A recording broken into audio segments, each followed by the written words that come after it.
Hey guys, welcome to the class. This is me Abhishek Sahu. आज हम इस वीडियो में पढ़ेंगे class 11 physics chapter 7 system of particle and rotational motion.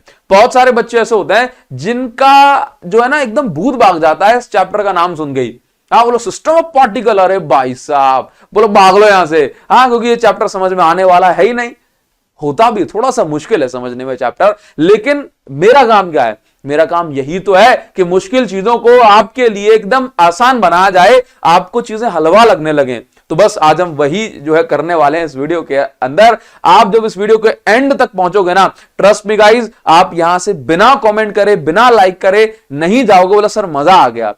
हाँ, और ये मजा मैं सबको देना चाहता हूं, समझे? तो आपको कुछ भी नहीं करना, आपको सिंपल इस वीडियो में डटे रहना है और अंत तक इस वीडियो को बिल्कुल पेशेंस के साथ देखना है। आप पाएंगे कि भाई ये चैप्टर, ये वीडियो मुझे पहले क्यों नहीं मिल गई, मुझे पहले क्यों नहीं मिल गई। आपको मजा आने वाला है, बस और कुछ नहीं कहूंगा मैं। देखिए बड़ी सिंपल सी बात है, अगर मैं आपसे कहता हूं कि आप आसान भाषा में नोट्स को डाउनलोड करना चाहते हैं, बिल्कुल ऐसे नोट्स जो आप एक बार पढ़े तो आपको चैप्टर का ओवरव्यू बिल्कुल जो है आसानी से मिल जाए, तो आपको हमारे टेलीग्राम चैनल को ज्वाइन करना पड़ेगा। टेलीग्राम चैनल जो है आपको टेलीग्राम पे अभिषेक साहू सर फिजिक्स के नाम से मिल जाएगा। लेक्चर के जस्ट बाद में यहां पर पीडीएफ जो होगी वो अपलोड कर दूंगा, बिल्कुल आसान भाषा में चैप्टर पढ़ोगे आपको समझ में आ जाएगा।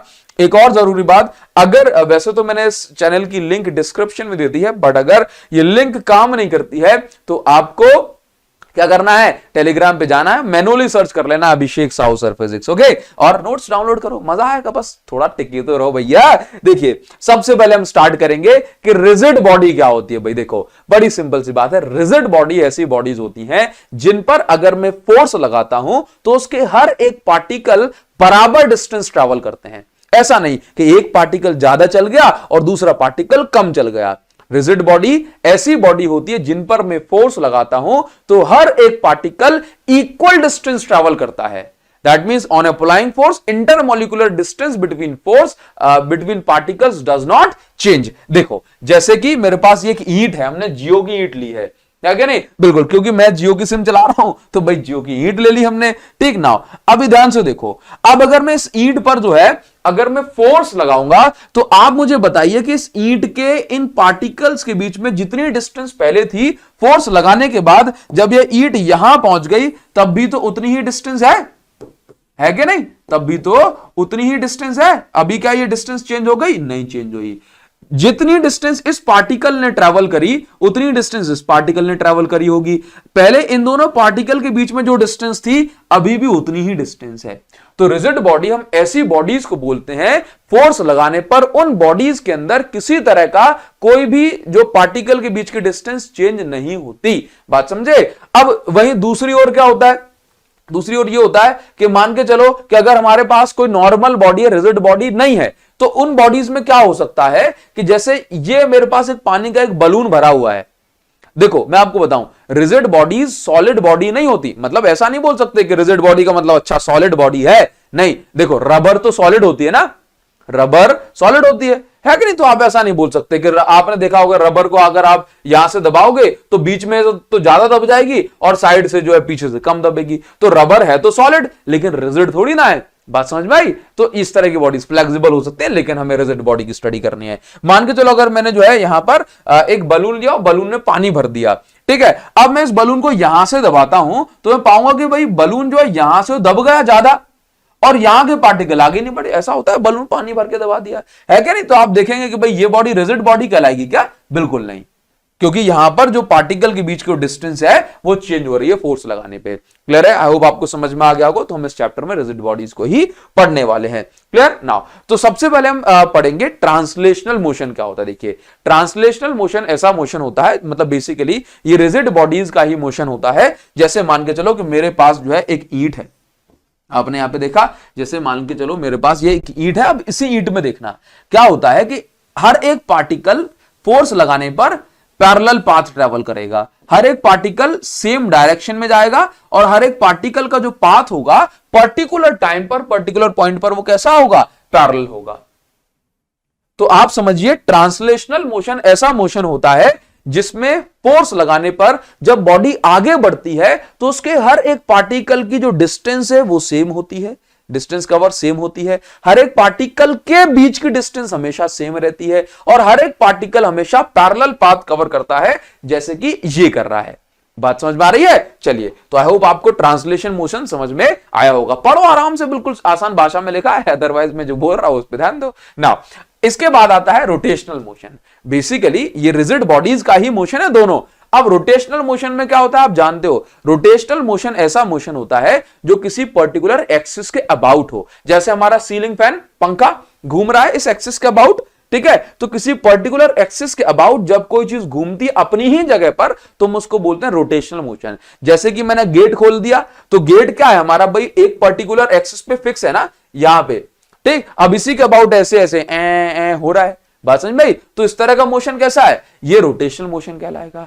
अब रोटेशनल मोशन के अंदर कुछ बातें हैं जो हमें समझनी चाहिए। जैसे कि मैं आपसे कह दूं कि रोटेशनल मोशन में देखो, रोटेशनल मोशन क्या कि भाई किसी पर्टिकुलर एक्सिस के अबाउट कोई भी चीज घूमे अपनी जगह पे, तो मैं इसको रोटेशनल मोशन कहता हूं। जैसे कि मेरे पास ये एक एग्जॉस्ट फैन हो गया।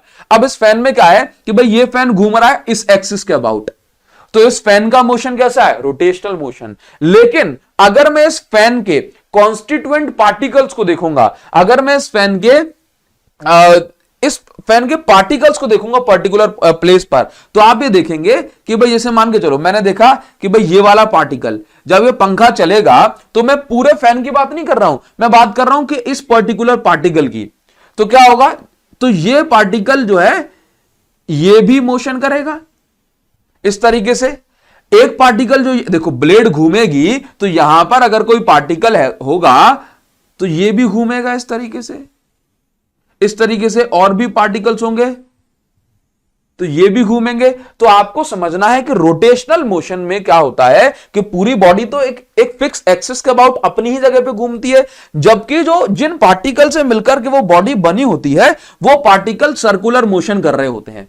कैसा मोशन, सर्कुलर मोशन। और हर एक पार्टिकल की जो रेडियस होती है ये अलग अलग होती है, समझे। तो हर एक पार्टिकल की रेडियस कैसी है, अलग अलग। और हर एक पार्टिकल की जो लीनियर वेलोसिटी है वो भी अलग अलग होती है, क्योंकि लीनियर वेलोसिटी डिपेंड करती है b is equal to omega R. देखो दो तरह की वेलोसिटी होती है, एक होती है angular velocity, cut cut cut cut cut cut cut, समझे, और एक होती है लीनियर वेलोसिटी।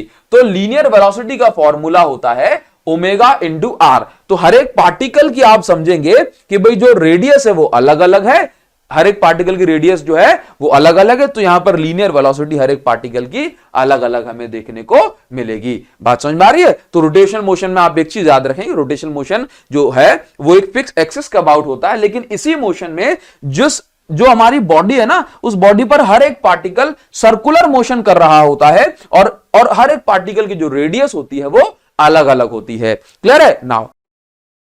चलिए, तो अभी हम पढ़ने वाले हैं centre of mass and centre of gravity. का कॉन्सेप्ट बच्चों को थोड़ी सी कंफ्यूजन होती है, लेकिन आपको नहीं होगी। बस आपको 2-3 मिनट पेशेंस के साथ सुनना पड़ेगा। अगर आपने भगाई यहां से स्पीड, बोला 1.5 की स्पीड में देखूंगा सर, मैं तो डबल स्पीड में देखूंगा, तो समझ लेना कि भाई ये सारी चीजें गायब हो जाएंगी। जल्दी से स्पीड को कर लो नॉर्मल स्पीड कर लें। बोला सर आपको कैसे पता, अरे क्या बात कर रहे हो सर आप, तो नॉर्मल स्पीड कर लेना। देखो मैं आपको बताऊं एक चीज, बिल्कुल हिसाब सुनना क्योंकि कंफ्यूजन है। देखो सेंटर ऑफ मास और सेंटर ऑफ ग्रेविटी दोनों अलग अलग बातें होती हैं, लेकिन 99.9% केसेस जो हम देखते हैं अपनी डेली लाइफ में, उनमें ये दोनों एक ही चीज है। बात समझे क्या कहा मैंने, सेंटर ऑफ मास और सेंटर ऑफ ग्रेविटी दोनों अलग अलग चीजें हैं, लेकिन जो हम डेली लाइफ में अपनी देखते हैं वहां पर हर केस में सेंटर ऑफ मास और सेंटर ऑफ ग्रेविटी एक ही जगह पर मिलता है, उन दोनों का एक ही मीनिंग निकलता है। तो सर अलग अलग कब होगा, समझाऊंगा ना है कि नहीं, क्यों परेशान हो रहे हो। देखो तो अगर मैं आपसे कहता हूं सेंटर ऑफ मास क्या होता है, तो सेंटर ऑफ मास किसी भी बॉडी का ऐसा पॉइंट होता है जिसके अराउंड सारे के सारे मास का डिस्ट्रीब्यूशन सेम होता है।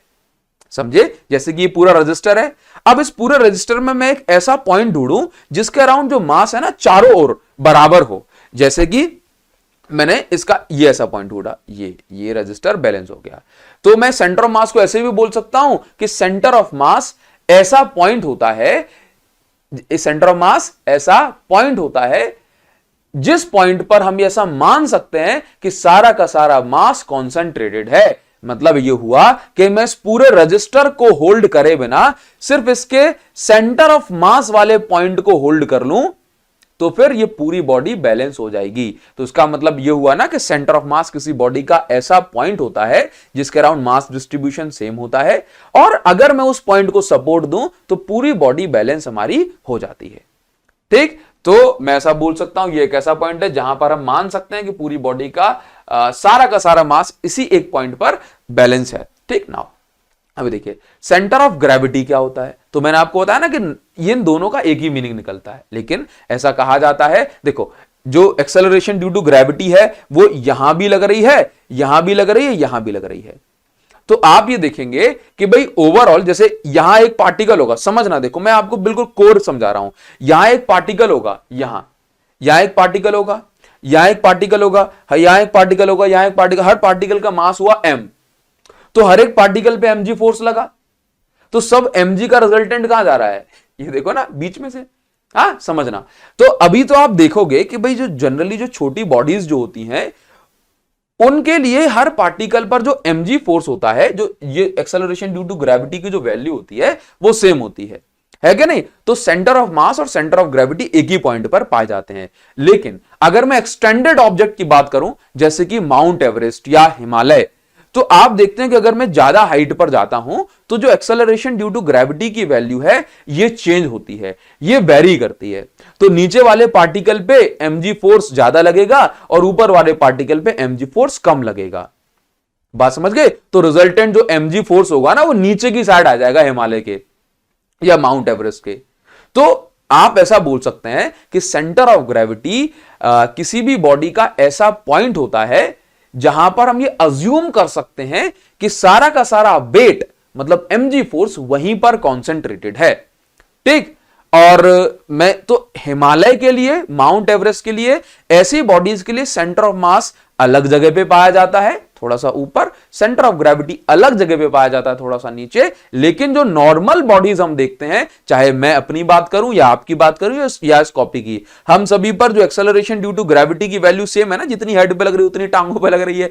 तो फिर आप ऐसा बोलेंगे कि भाई जो सेंटर ऑफ ग्रेविटी और सेंटर ऑफ मास एक ही जगह पर लाया करता है। तो बेसिकली मैं ऐसा बोल सकता हूं सेंटर ऑफ मास और सेंटर ऑफ ग्रेविटी ऐसा सेंटर ऑफ ग्रेविटी ऐसा पॉइंट है जहां पर हम पूरी बॉडी का वेट कॉन्सेंट्रेट मान सकते हैं। अगर मैं सेंटर ऑफ ग्रेविटी पे इस बॉडी को होल्ड कर लूंगा ना, सीजी अगर मैं फाइंड करके होल्ड कर लूंगा, तो ना तो ये बॉडी राइट में जाएगी और ना ही ये बॉडी लेफ्ट में जाएगी, मतलब इसमें कुछ इस तरीके का मोशन नहीं होगा। क्लियर है। तो सेंटर ऑफ मास और सेंटर ऑफ ग्रेविटी जनरली एक ही जगह पर पाई जाती है। क्या सेंटर ऑफ मास और सेंटर ऑफ ग्रेविटी, क्या सेंटर ऑफ मास और सेंटर ऑफ ग्रेविटी बॉडी के बाहर हो सकती है? आंसर है बिल्कुल हो सकती है। अच्छा देखो, रजिस्टर वाले केस में तो हमने देखा कि रजिस्टर के सेंटर पे ही मिल गई, लेकिन अगर मैं आपसे कहूं कि मान के चलो ये मेरे पास एक रिंग है, अब इस रिंग में मैं बैलेंस करना चाहता हूं, इस रिंग को मैं बैलेंस करना चाहता हूं, तो आप ये देखेंगे कि इसका जो अगर मैं इसको यहां से जो है वो करता हूं तो ये गिर जाएगी, यहां से करता हूं तो ये गिर जाएगी, यहां से करता हूं तो गिर जाएगी। तो हमने क्या किया कि इसके सेंटर पे इसका सेंटर ऑफ मास एग्जिस्ट कर रहा है, तो फिर हमने क्या किया कि सेंटर से जो है इसको अगर चारों साइड जैसे रिम में नहीं होता ये स्पोक्स निकल रहे होते ताने, ठीक, तो सेंटर पे इसका सेंटर ऑफ मास एग्जिस्ट कर रहा है। तो मतलब आप ये देखें अगर जैसे ये हो गया ये, तो इसका सेंटर ऑफ मास कहां एग्जिस्ट करेगा? Out of the body. समझे? ऐसी तरह से मैं और भी एग्जांपल्स आपको दूंगा, न्यूमेरिकल्स कराऊंगा, तो वहां पे सेंटर ऑफ मास कहां एग्जिस्ट करेगा? Out of the body. ठीक है, तो कोई भी बॉडी अगर मुझे ढूंढना है सेंटर ऑफ मास कहां, तो अगर ये गिर ना जाए तो मैं इस तरीके से जहां पर भारी, देखो सेंटर ऑफ मास ज्यादातर कहां होगा? जहां पर मास का डिस्ट्रीब्यूशन ज्यादा होगा, जिस साइड मास ज्यादा उसी साइड को सेंटर ऑफ मास खिसक जाता है। क्लियर है बात समझ? अच्छा एक और चीज है, मैं आपको एक यूजफुल कंटेंट देता हूं, यूजफुल कॉन्सेप्ट देता हूं कि सेंटर ऑफ ग्रेविटी या सेंटर मास जितना नीचे खिसकेगा ना, चीजें हमको उतनी ही भारी नजर आएंगी। समझे? जैसे कि अगर मैं आपसे कहता हूं कि एक इंसान, अरे सर ये तो आपने मीम्स में बड़ा देखा होगा भाई साहब, आपने जो है सुना होगा कि मम्मी ने कहा कि बेटा सिलेंडर उठा के रख दे, तो तुम्हें तो बड़ी प्रॉब्लम हो रही है, लेकिन मम्मी ने कहा बेटा उस लड़की को उठा के रख दे, तो आप आराम से जो है कंधे पे उठा के ले जाओगे। है ऐसा मम्मी नहीं कहेंगी, लेकिन मान के तो ऐसे केस में क्या हो रहा है? वास्तव में ये सही बात है कि सिलेंडर को उठाने में कष्ट तो होंगे, लेकिन उस लड़की को उठाने में कष्ट नहीं होंगे। कारण समझ रहे हो? बोला सर साइकोलॉजी है। नहीं, सेंटर ऑफ ग्रेविटी यहां पर मैटर कर रहा है। देखो क्या होता है कि आपका सेंटर ऑफ मास यहां, मतलब सेंटर ऑफ ग्रेविटी यहां, अब सिलेंडर आपने उठाया ऐसे और सिलेंडर का भी सेंटर ऑफ ग्रेविटी यहां, तो दोनों सेंटर ऑफ ग्रेविटी ग्राउंड के पास में ही है कि तो वेट आप पे ज्यादा लगेगा नीचे की साइड को।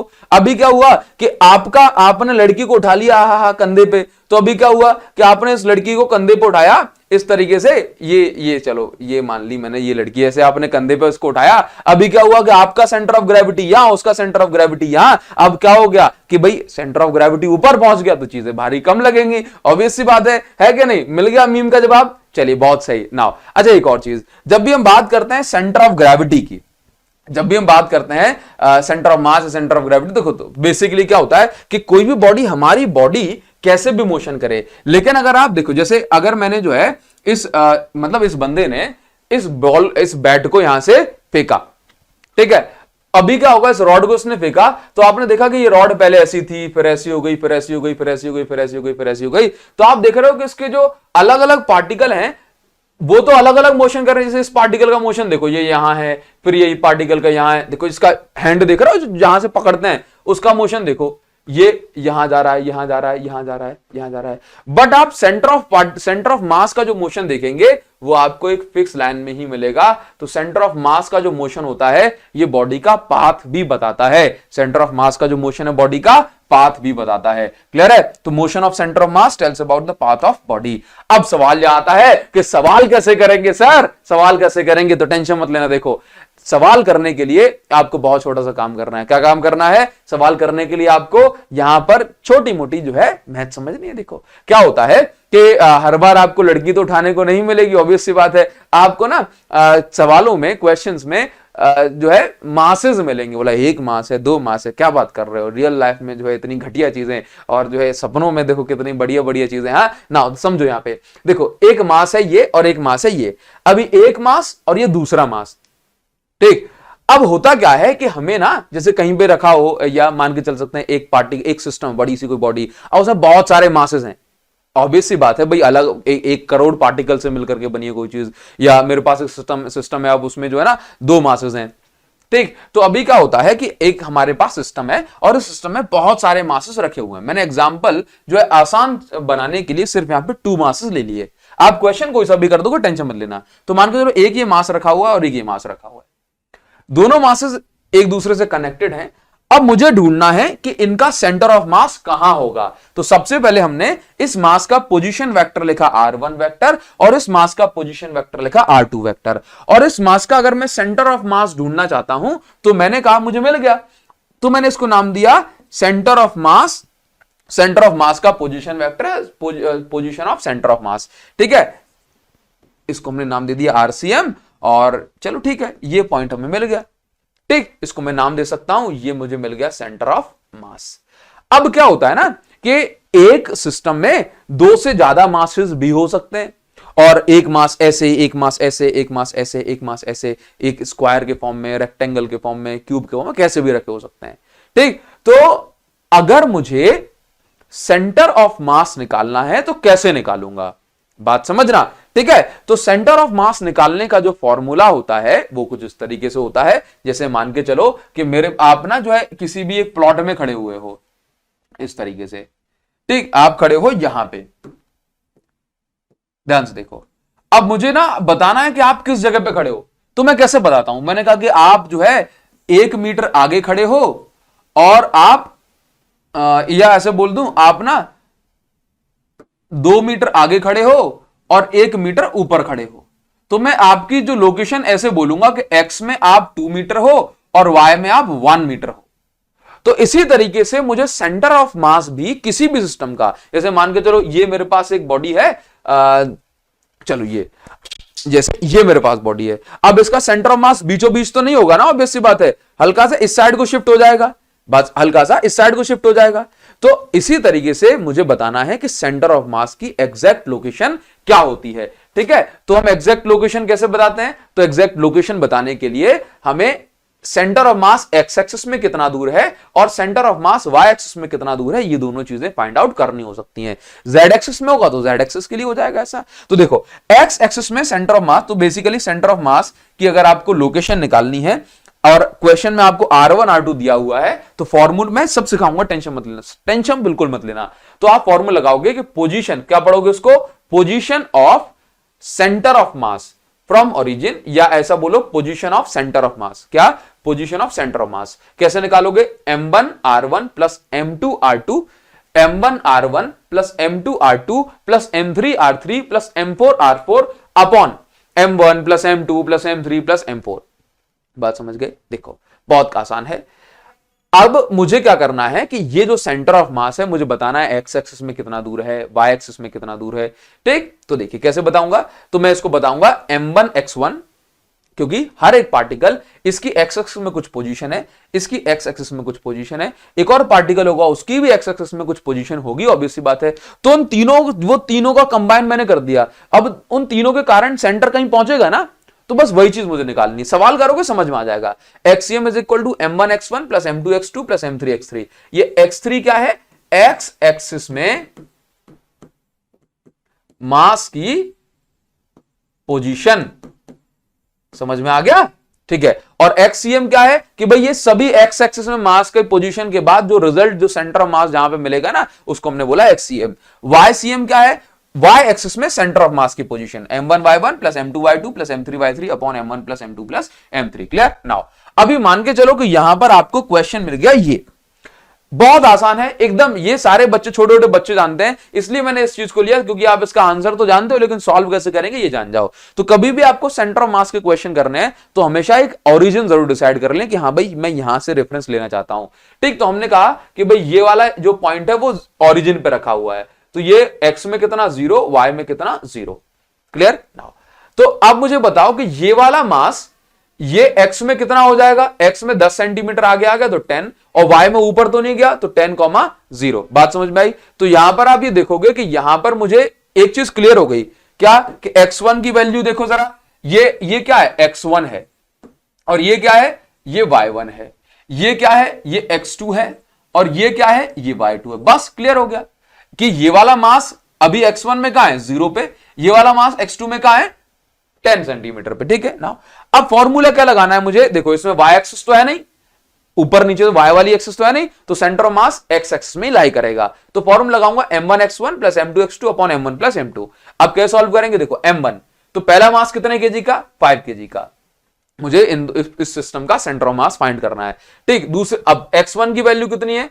ये 0 पे रखा हुआ है प्लस, यहां पे देखो ये m2 कितने केजी का? 5 केजी का, और x2 कितने दूर है? ये 10 सेंटीमीटर पे। अपॉन में क्या है? अपॉन में m1 प्लस m2, मतलब 5 प्लस 5 10 हो गया। तो आप यहां पे देखेंगे 50 अपॉन 10 कितना आ गया? 5 सेंटीमीटर।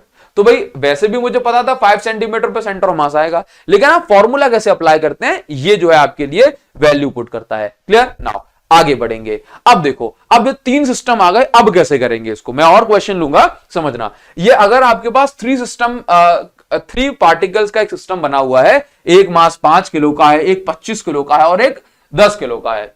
अब आपको सिस्टम का सेंटर ऑफ मास फाइंड करना है कि भाई मैं किस पॉइंट पे बैलेंस कर हाथ लगाऊं कि ये पूरा सिस्टम बैलेंस हो जाए। इस पूरे सिस्टम का सेंटर ऑफ मास कहां एग्जिस्ट करेगा? तो देखो इसमें y एक्सिस तो है नहीं, तो हम क्या करेंगे कि y एक्सिस का हमें काम भी नहीं करना। तो सबसे ज्यादा जरूरी काम हमें यह करना है कि मैंने सबसे पहले यहां पर एक्सिस अज्यूम कर लेता हूं। तो ये हो गया 0,0, इसको मैंने 0 0 पे मान लिया। अब यहां से देखो एक्स एक्सिस में कितना आगे बढ़ गया? देखो ये वाला मास 10 सेंटीमीटर पे, तो 10,0 आगे बढ़ जाओ। अब देखो एक्स एक्सिस में ये यहां से ओरिजिन से कितना आगे बढ़ गया? 10, और ये 30 सेंटीमीटर, 30, और y एक्सिस में 0। तो आप यहां पर समझो कि x1 की वैल्यू क्या मिल गई? देखना जरा, x1 की वैल्यू 0 है, x2 की वैल्यू 10 है, और x3 की वैल्यू 30 है। समझ गए? और y1, y2, y3 सबकी वैल्यू 0 0 है। अब निकाल लो m1 की वैल्यू कितनी है? देखो जरा, 5 इंटू कर पाओगे? समझ में आएगा? 5 इंटू, ऐसे क्वेश्चन आएंगे ही आएंगे आपके एग्जाम में। 5 इंटू x1 की वैल्यू 0 है भाई। अब देखो 25, मास 25 केजी का है, 25 इंटू 10 प्लस m3 की वैल्यू 10 केजी इंटू x3 की वैल्यू 30, अपॉन में कितना है? तीनों मास का एडिशन कितना हो रहा है? 40। ठीक, तो आप ये देखेंगे 5, 30 और ये 40, तो आप ये देखेंगे ये कितना हो जाएगा? 250 प्लस 300, तो ये हो गया आपके पास 550, 550 अपॉन 40 हो जाएगा 250, और 300 550, तो ये इतना। तो आप ये देखेंगे कि ये आपके पास आ जाएगा 13 जा, हाँ, तो अप्रोक्स ये आपका 13.8 सेंटीमीटर आ जाएगा। तो सेंटर ऑफ मास की वैल्यू कितनी आ गई? सेंटर ऑफ मास की वैल्यू कितनी आ गई? 13.8 सेंटीमीटर। मतलब सेंटर ऑफ मास आपका कहां एग्जिस्ट करेगा, कहां लाई करेगा? यहां पे, ऑरिजिन से, यहां से 13.8 सेंटीमीटर। ये निकाल दिया आपने सेंटर ऑफ मास। बात समझ में आई? चलिए, बहुत सही। और कर लेते हैं, घबराओ मत, और कर लेते हैं, ठीक है। नाउ सेंटर ऑफ मास हम इस तरह से कैलकुलेट कर सकते हैं भाई। It's taking time guys. Now अभी हम आगे बढ़ जाएंगे। अब मान के चलो आपको इस सिस्टम का सेंटर ऑफ मास निकालना है, तो आप यहां पे समझे ना कि आप यहां पे बैलेंस करोगे तो ये बैलेंस हो जाएगा, अदरवाइज नहीं हो पाएगा, ये कहीं ना कहीं गिर जाएगा। अब हम आगे बढ़ जाएंगे और इस सिस्टम पे पहुंचेंगे। अब हमने नाम दे दिया भाई, ये क्या है? ये हो गया M1, ये हो गया M2, ये हो गया M3, ये हो गया M4। समझे? अब आपको ना यहां पे पहला मास तो 1 kg का छोटू सा, फिर दूसरा 2 kg का, फिर तीसरा 3 kg, फिर चौथा 4 kg। अब आप ये चारों सिस्टम, मैंने चारों मास ऐसे रख दिए। अब आपको इस सिस्टम का centre of mass find out करना, मतलब मैं इसको कहां बैलेंस करूं, मैं इसको कहां जो है इसको टच करूं कि भाई ये बैलेंस हो, इनका सेंटर ऑफ मास कहां एग्जिस्ट करेगा, ये मुझे बताना है। तो बताओ जरा, पहला काम क्या है? पहला काम यह है कि हम यहां पर ओरिजिन डिसाइड कर लें। तो क्या करेंगे, ये बताओ ये कहां पर है? ये जो है इसको हमने बोल दिया ओरिजिन, तो ये हो गया 0,0 पे। ये वाला मास कितने मान लिया? 0,0। अब देखो ये वाला मास एक्स एक्सिस में आप यहां से कितना आगे बढ़ गए, देखो 20 सेंटीमीटर, तो एक्स में 20, वाई में ये वाले मास के लिए आगे बढ़े क्या? बिल्कुल नहीं।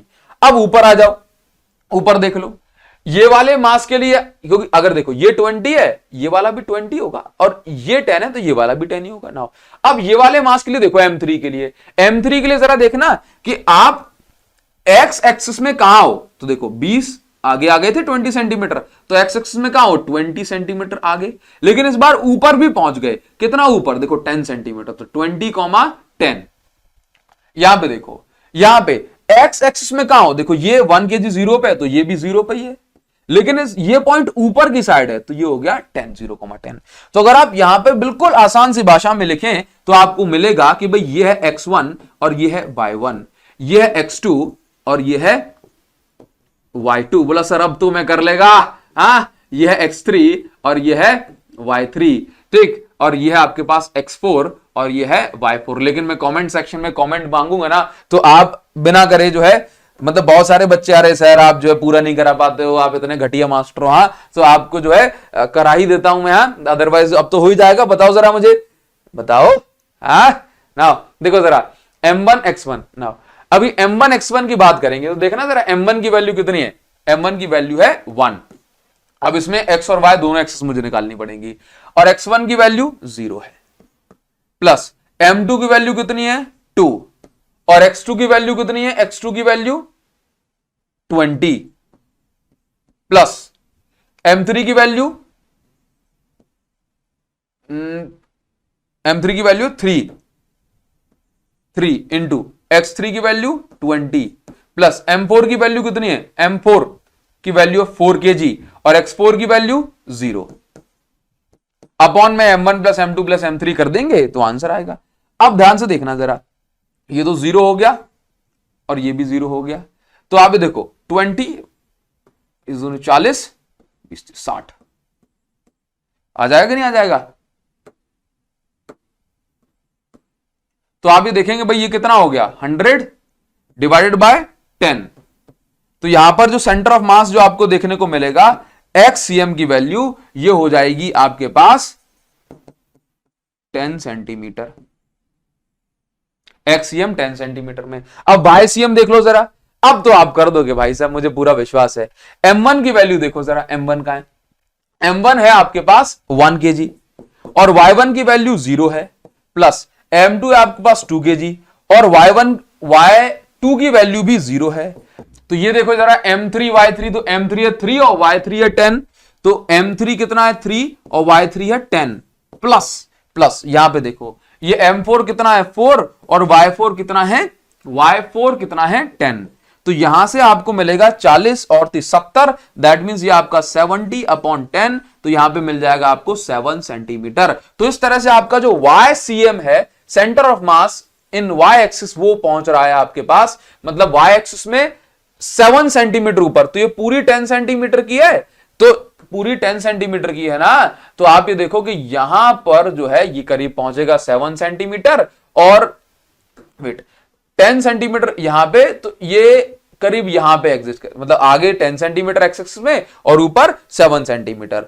ठीक है, तो मतलब आप ये पॉइंट बोल सकते हो कि ये हो गया हमारे पास सेंटर ऑफ मास। क्लियर है? तो इस तरीके से आप centre of mass find out कर सकते हैं। आई होप आपको अब समझ में आ गया होगा। ट्राइंगल अगर आपको मिल जाए तो ट्राइंगल वाला तो मैं आपसे करवा लूंगा भाई साहब। देखो जरा, देखो बड़ी सिंपल सी बात है, ट्राइंगल वाला अगर आपको कोई क्वेश्चन मिल जाए तो आपको घबराना नहीं है, आपको करना है इसे 2 kg 2 kg 4 kg। अब यहां सेंटर ऑफ मास आपसे पूछ रहा है तो कुछ भी नहीं करना आपको। लेट से ये M1 है, ये M2 है, ये M3 है, इसका आंसर आप मुझे कमेंट सेक्शन में निकाल के दोगे, मैं कुछ नहीं जानता। 0,0 और ये आपके पास कितना हो जाएगा बताओ जरा। अब देखो जरा कितना हो जाएगा, ये 1 मीटर की है ना इक्विलेटरल ट्राइंगल, तो ये कितना हो जाएगा 1,0 और ये वाला पॉइंट कहां पहुंच जाएगा मालिक, ये वाला पॉइंट कहां पहुंचेगा, ये हाइट पर है। मुझे बताओ जरा इक्विलेटरल ट्राइंगल में हाइट कितनी होगी इसकी,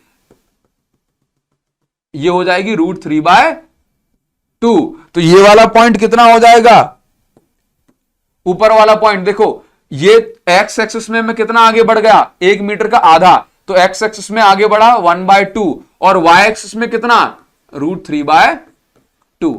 बस इस तरह से कोऑर्डिनेट डिसाइड कर लो। m1 x1 xcm की वैल्यू निकाल के कितनी आ रही 0.5 निकाल लेंगे, वैल्यू पुट करो m1 x1 m2 x2 m3 x3। अब ycm मुझे आपसे कमेंट सेक्शन में चाहिए, मैं कुछ नहीं जानता। बात समझ, अगर आप ये नहीं बताओगे तो मैं आगे नहीं पढ़ाऊंगा, ध्यान रखना।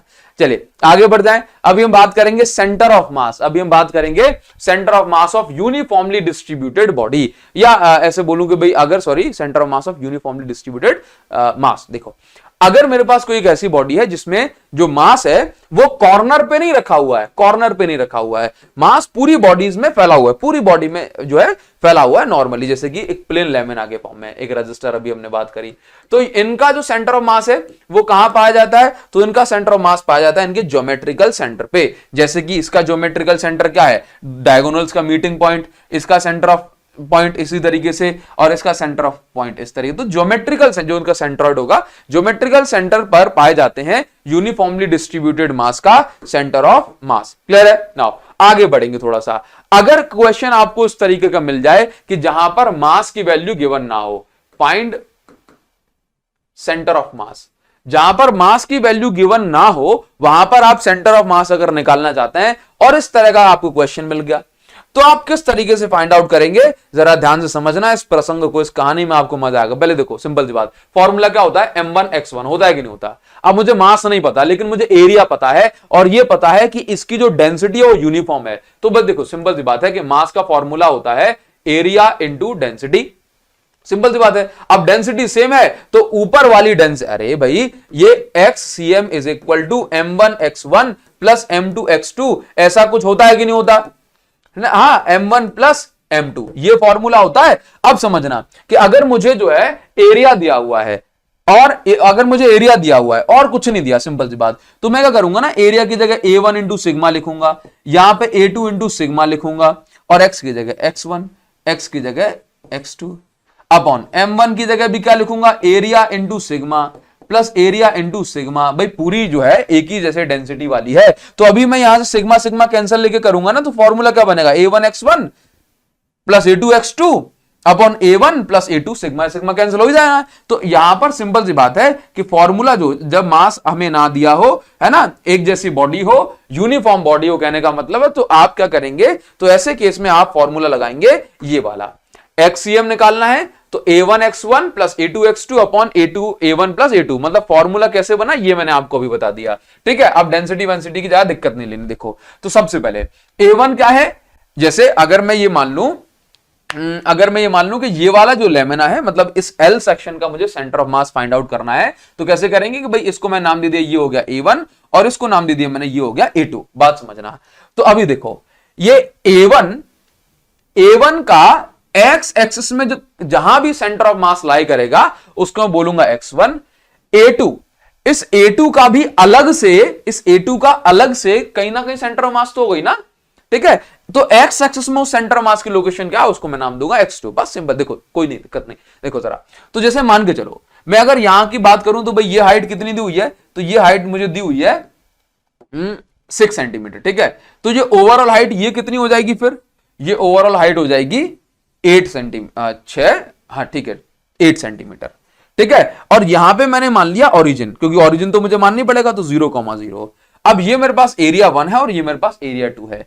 आप जरा देखो कि अगर मैं इस पर्टिकुलर एरिया की बात करता हूं, जैसे ध्यान से देखना, अगर मैं इसकी बात करूं, इसका एरिया ये 2 सेंटीमीटर है, तो एक्स एक्सिस में इसका सेंटर ऑफ मास कहां आएगा, कहीं यहां आधे पे, और ये 6 सेंटीमीटर का है, तो इसका सेंटर ऑफ मास इसके हिसाब से वाई एक्सिस में कहां आएगा, 3 सेंटीमीटर पे।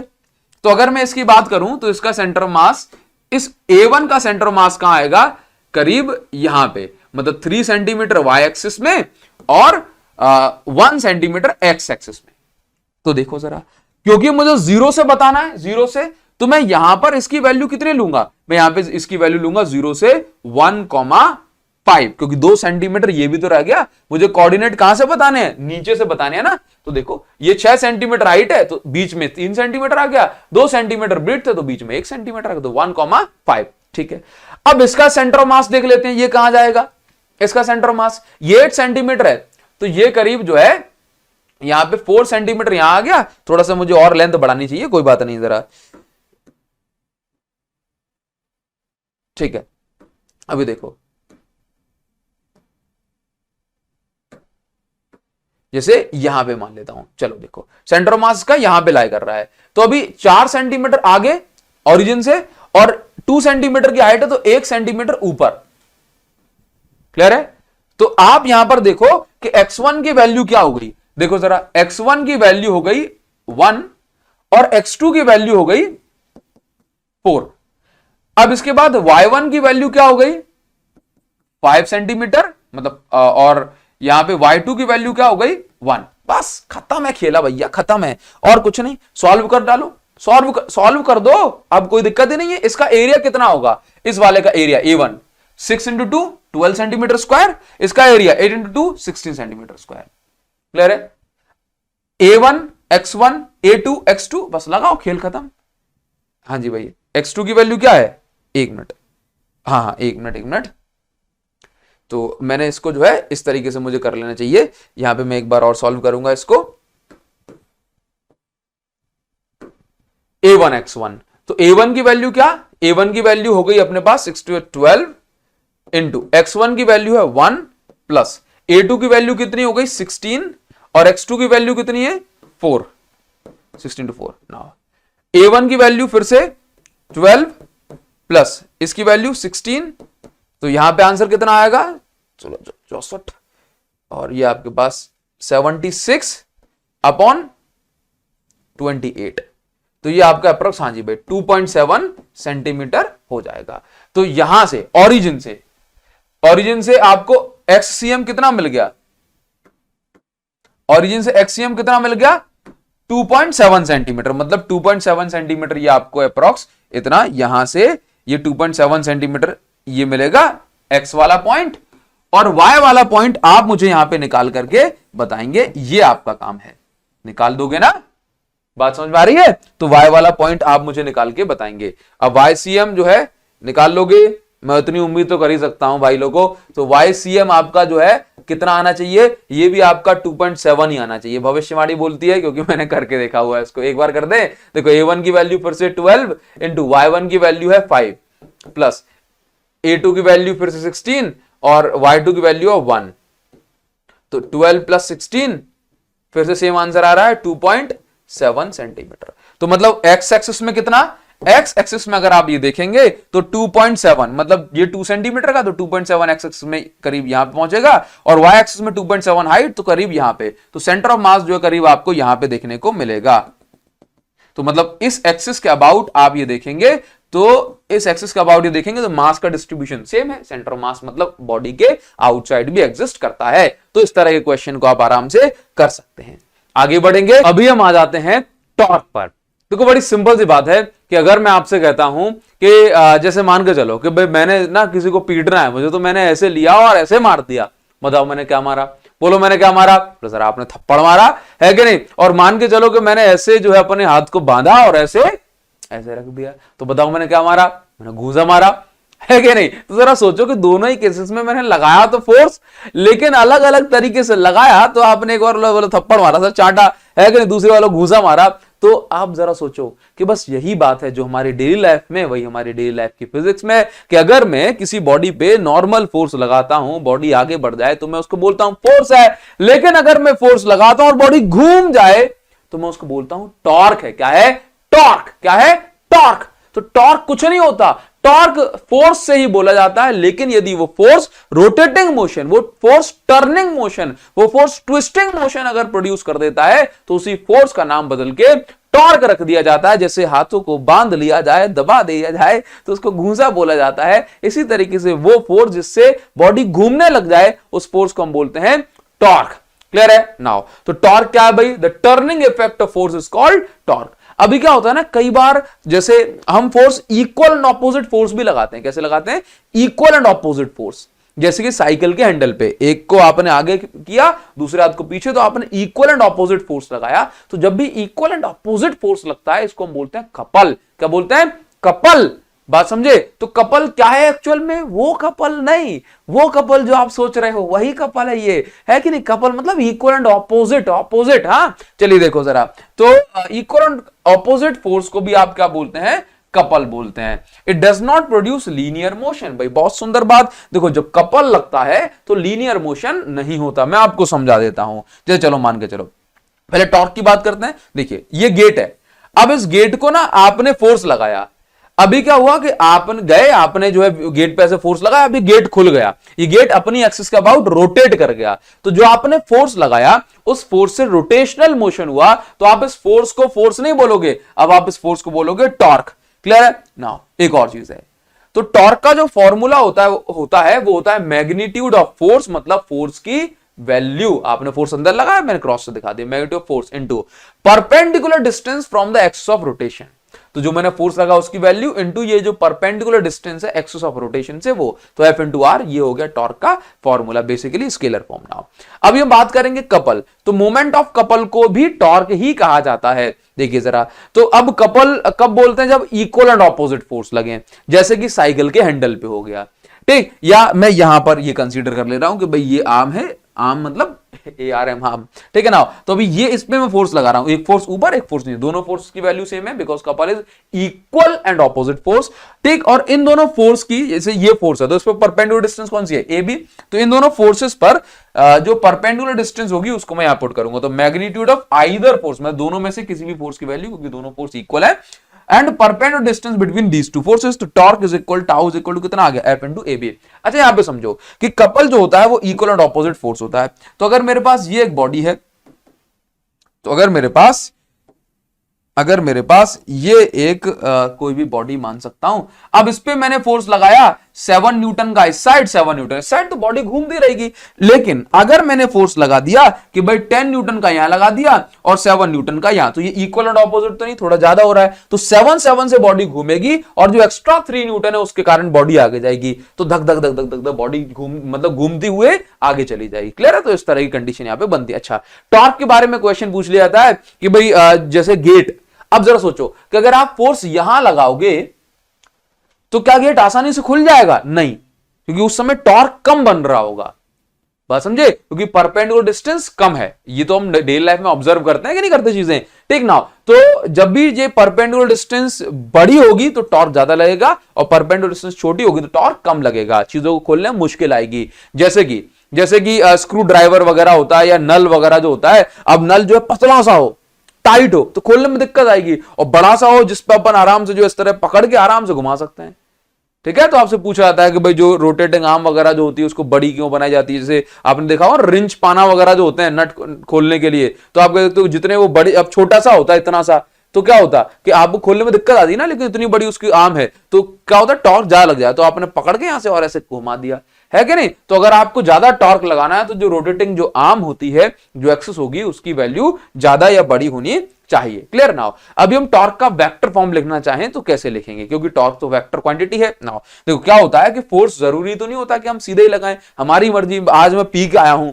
है कि नहीं, अब मुझे नहीं दिखाई पड़ रहा है गेट कैसे खुलेगा, अब मैं गया मैं पी के नहीं आया हूं, लेकिन मान के चलो कि आप पी गए और आपको दिखाई नहीं पड़ रहा है, ठीक, तो आपने क्या किया, आपने गेट गए और आप मम्मी, और गेट जो है ऐसे, वो जो आप गेट खोलना है सामने और धक्का आप ऐसा दे रहे हो, तो बताओ क्या मैक्सिमम टॉर्क लग जाएगा? नहीं लगेगा साहब। तो मुझे मतलब यहां पे एंगल वेंगल जो है फाइंड आउट करना पड़ेगा, देखना पड़ेगा है कि नहीं। तो अभी क्या होगा, जैसे मान के चलो आपने फोर्स एंगल पे लगाया, तो अभी आप ये देखो कि क्योंकि टॉर्क का फॉर्मूला होता है magnitude of force into perpendicular distance, है ना। तो परपेंडिकुलर डिस्टेंस में आप मतलब दोनों कंपोनेंट परपेंडिकुलर होना चाहिए एक दूसरे के। तो हम क्या करेंगे, इस फोर्स को रिजॉल्व करेंगे, इस फोर्स को दो कंपोनेंट, एक ये वाला कंपोनेंट और एक ये वाला कंपोनेंट, ध्यान से देखना। तो इस एफ के दो कंपोनेंट, एक इसका नाम हो जाएगा एफ साइन थीटा, क्योंकि यहां पे एंगल शो नहीं हो रहा है, और इसका नाम हो जाएगा एफ कॉस थीटा। तो ये तो हो गया डिस्टेंस, या मैं इसको पोजीशन ही बोल सकता हूं क्योंकि मैंने आर वेक्टर लिखा हुआ है यहां पे। तो ये परपेंडिकुलर डिस्टेंस या वेक्टर फॉर्म में लिखूं तो पोजीशन वेक्टर फॉर्म में जो एक्सिस से है मैं उसको बोल सकता हूं, ठीक है। तो परपेंडिकुलर डिस्टेंस ये आर, और फोर्स का कौन सा कंपोनेंट लेंगे, एफ साइन थीटा वाला कंपोनेंट, क्योंकि ये वाला कंपोनेंट इसके परपेंडिकुलर है। क्लियर? तो मैं इसको क्या लिख सकता हूं, tau is equal to R F sine theta. R F sine theta पहले क्यों, क्योंकि आप चाहो तो एफ आर साइन थीटा भी लिख सकते हो, उससे कोई फर्क नहीं पड़ेगा, ठीक है। बस डायरेक्शन जो टॉर्क की हम कैलकुलेट करते हैं उसमें जो है डिफरेंस आ जाता है। तो अगर मुझे टॉर्क की डायरेक्शन निकालनी तो मैं निकाल सकता हूं राइट हैंड थंब रूल से। राइट हैंड थंब रूल में क्या होता है कि पहले वेक्टर की डायरेक्शन में अपनी पाम को रखूंगा, दूसरे वेक्टर की डायरेक्शन में जो सेकंड वाला फोर्स है, जो दूसरे वेक्टर की डायरेक्शन में अपनी उंगलियों को घुमाऊंगा, उसके बाद मैं देखूंगा कि भाई जिस डायरेक्शन में जो थंब जाएगा वो डायरेक्शन होगी टॉर्क की। क्लियर है? तो टॉर्क की डायरेक्शन कौन बताएगा, थंब से आपको मिलेगी टॉर्क की डायरेक्शन,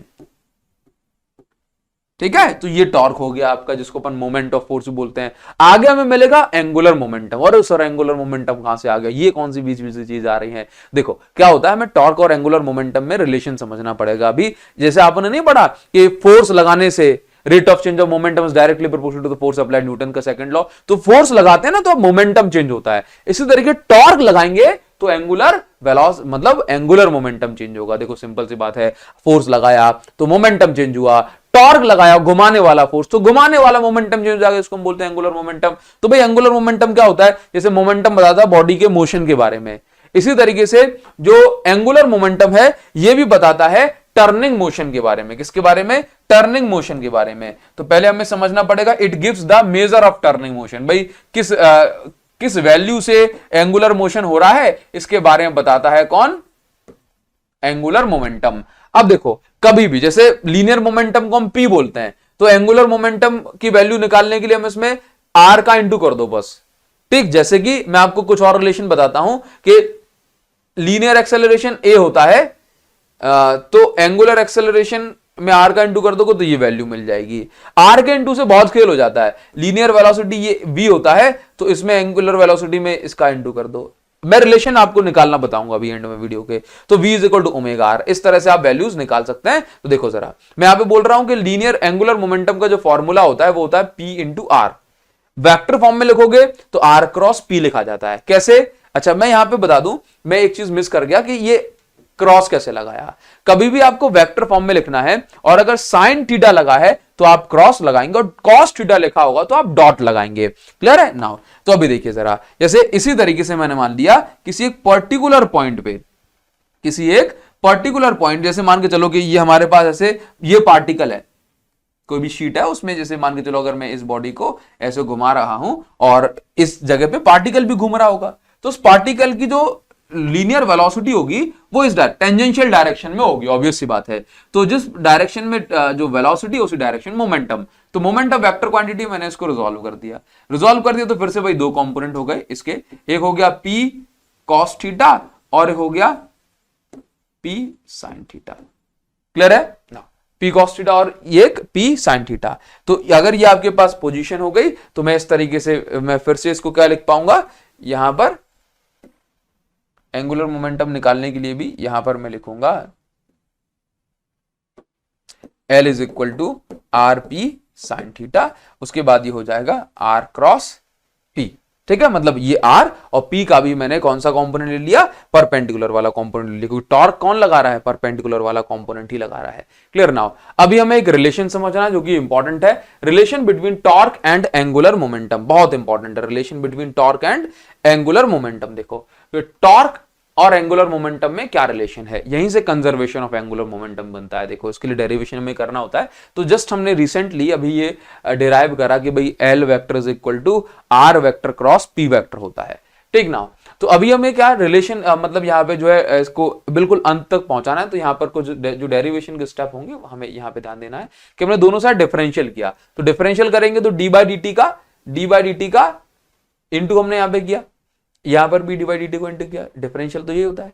अभी देखो यहां पे बन गया डीएल बाई डी टी, और अब देखो ये मल्टीप्लाई हो रहा है, तो आप शायद जानते होगे, देखो अगर आप नहीं जानते तो यूट्यूब पर सर्च कर सकते हो, डिफरेंशियल बाय अभिषेक साहू, 20 मिनट में पूरा डिफरेंशियल हमने उड़ा दिया है ना। तो देखो डी बाई डी टी, पहले फर्स्ट वेक्टर फ्री होगा, प्रोडक्ट रूल लगा रहे हैं, फर्स्ट फ्री, सेकेंड का differential cross as it is लगा हुआ है, प्लस सेकेंड फ्री, सेकेंड वाला फ्री ये रखा है पी वेक्टर फ्री, और फर्स्ट वाले का डिफरेंशियल कर दिया। अभी क्या होगा, इस dp बाय dt को हम लिख सकते हैं d, देखो p क्या होता है, mv vector, mass into velocity हमने लिख दिया, और इसको हमने एज इट इज लिखा r। अब देखना जरा, m को मैं ले आया बाहर, ये ले आया मैं बाहर, अब ये हो गया dv वेक्टर अपॉन dt, और यहां पे मैंने p को मैंने mv वेक्टर लिख दिया। अब क्या होगा, r क्रॉस m तो ठीक है, dv अपॉन dt को क्या लिखते हो, एक्सेलरेशन, तो ये लिख दिया r cross m, m into acceleration, ये लिखा है। और देखो dr बाई dt को मैं v मतलब वेलोसिटी लिखता हूं, तो ये वेलोसिटी, और mv वेक्टर को एज इट इज। नाउ अभी समझना, ये r को तो मैंने क्या लिखा, r वेक्टर, ma को क्या लिखा, फोर्स वेक्टर, और हमेशा याद रखो v क्रॉस v मतलब i cross i, j cross j, जो सेम जो क्रॉस प्रोडक्ट होते हैं वो आता है जीरो। ठीक है, वेक्टर थोड़ा सा बड़ा होना चाहिए इसके लिए आपको। और r क्रॉस f को मैं क्या लिख सकता हूं, टाउ। तो आप यहां पर देखेंगे कि dl by dt is equal to होता है टाउ, मतलब टॉर्क। तो rate of change of angular momentum is equal to torque. किस रेट से एंगुलर मोमेंटम बदल रहा है ये बताता है हमें टॉर्क की वैल्यू को। क्लियर है, तो टॉर्क निकालना तो dl बाय dt से हम कैलकुलेशन कर सकते हैं। जरा सोचो, एंगुलर मोमेंटम पर हम आएंगे तो इसी इक्वेशन की जरूरत आपको पड़ेगी। आगे बढ़ जाते हैं थोड़ा सा, अभी हम बात करेंगे मोमेंट ऑफ इनर्शिया की। और अब थोड़ा सा पेशेंस रखो, चाहे डेरिवेशन हो, चाहे न्यूमेरिकल हो, चाहे कॉन्सेप्ट हो, आपको सब कुछ समझ में आएगा, घबराना नहीं है बस आपको, है कि नहीं, पेशेंस के साथ समझो। देखो बड़ी सिंपल सी बात है, और इंपॉर्टेंट तो बहुत ही ज्यादा है, अत्यधिक इंपॉर्टेंट। हाँ नाउ सुनो, मोमेंट ऑफ इनर्शिया क्या होता है, जैसे आपने लीनियर मोशन में पढ़ा था ना इनर्शिया, कि मान के चलो आप एक बाइक पे बैठे हुए हो और जो है आप मस्त तसल्ली से बैठे हुए, अचानक से किसी ने जो है रेस दे दी, अब जो है आप एकदम पीछे की साइड पहुंच गए, है धक्का लगता है पीछे को, तो एक्चुअल में वो क्या है, वो धक्का थोड़ी ना था, वो मना था, हमारी बॉडी मना कर रही थी कि भाई मैं बैठी हूं, मुझे बैठी रहने दो, अचानक से नहीं, अचानक से नहीं, है कि नहीं। किसी भी तरह का चेंज आप करोगे तो बॉडी मना करेगी, करेगी कि नहीं करेगी। देखो बड़ी सिंपल सी बात है, लोअर बॉडी हिप्स तो गाड़ी के साथ आगे बढ़ गए, है कि नहीं, लेकिन अपर बॉडी ने कहा कि नहीं मैं यही हूं, मैं यही रहूंगी, है कि नहीं, तो इसने जो है रोकने की कोशिश की, लेकिन भाई कमर के साथ जो है ये जुड़ा हुआ है तो उसको भी आगे बढ़ना ही पड़ा, है कि नहीं। तो इस प्रॉपर्टी को बॉडी ने मना किया ना कि भाई मेरे साथ कोई किसी तरह का जो चेंज मत करो, मैं रेस्ट में हूं, रेस्ट में रहने दो, तो उस प्रॉपर्टी को हम क्या बोलते हैं, इनर्शिया बोलते हैं। अब आप बस में चल रहे हो, आप बढ़िया से स्पीड में चल रहे हो, बस 100 किलोमीटर पर आवर की स्पीड में, और आप जो ड्राइवर ने अचानक से ब्रेक लगाया तो आप आगे की साइड को ऐसे झुक गए, ऐसे नहीं झुक गए, क्यों झुक गए, क्योंकि भाई हिप्स फिर से जो है कहां कनेक्टेड है, ग्राउंड से, मतलब बस से, अब वो आगे क्यों चलते चले जा रहे हैं। अभी क्या होगा, अपर बॉडी कह रही कि नहीं मुझे तो मजा आ रहा है भाई मोशन में, चलाओ, बस रुक गई, तो अपर बॉडी फिर भी आगे को बढ़ जाती है कि नहीं। तो इस प्रॉपर्टी को हम क्या बोलते हैं कि भाई मोशन में तो मोशन में रहने दो, इस प्रॉपर्टी को बोलते हैं इनर्शिया। लाइकवाइज जो इनर्शिया, जिसको हम इनर्शिया बोलते हैं लीनियर मोशन में, घुमाव वाले मोशन में, एंगुलर मोशन में, उसी प्रॉपर्टी को, बॉडी की उसी मना करने वाली प्रॉपर्टी को हम बोलते हैं मोमेंट ऑफ इनर्शिया। तो भाई किस वैल्यू से कोई भी बॉडी घुमाव को मना करती है उसको हम बोलते हैं मोमेंट ऑफ इनर्शिया, है कि नहीं। किस वैल्यू से बॉडी को तकलीफ हो रही है, मना कर रही है कि भाई मैं नहीं घूमूंगी, मेरे साथ किसी तरह का एंगुलर चेंज मत करो, उसको हम बोलते हैं मोमेंट ऑफ इनर्शिया। बड़ी सिंपल सी बात है, जैसे मान के चलो कि अगर मैं इस रजिस्टर को ऐसे घुमाता हूं, ऐसे इस एक्सिस के अबाउट, देखो जरा बहुत आसानी से घूम रहा है, बहुत आसानी से घूम रहा है कि नहीं। तो इसका मतलब है कि इस केस में ये मना तो कर रहा होगा, ये रेस्ट में था, मैं इसको मोशन में लेके आया, तो इसने मना तो किया, लेकिन आप देख रहे हो कि स्पीड बढ़िया है इसकी अच्छी खासी।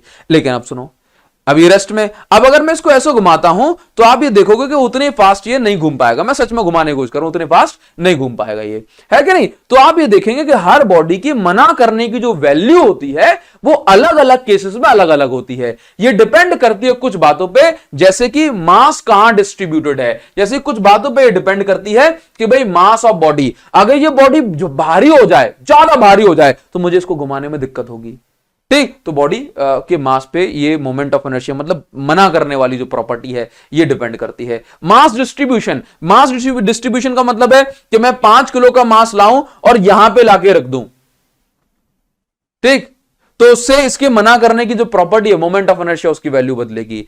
अगर उसी 5 किलो के मास को मैं कॉर्नर पे लाके रख दूंगा तो मोमेंट ऑफ इनर्शिया की वैल्यू बदलेगी, है कि नहीं। तो आप देखेंगे तो ये जो मोमेंट ऑफ इनर्शिया है मास ऑफ डिस्ट्रीब्यूशन पे डिपेंड करता है। याद रखो कि मास जितना दूर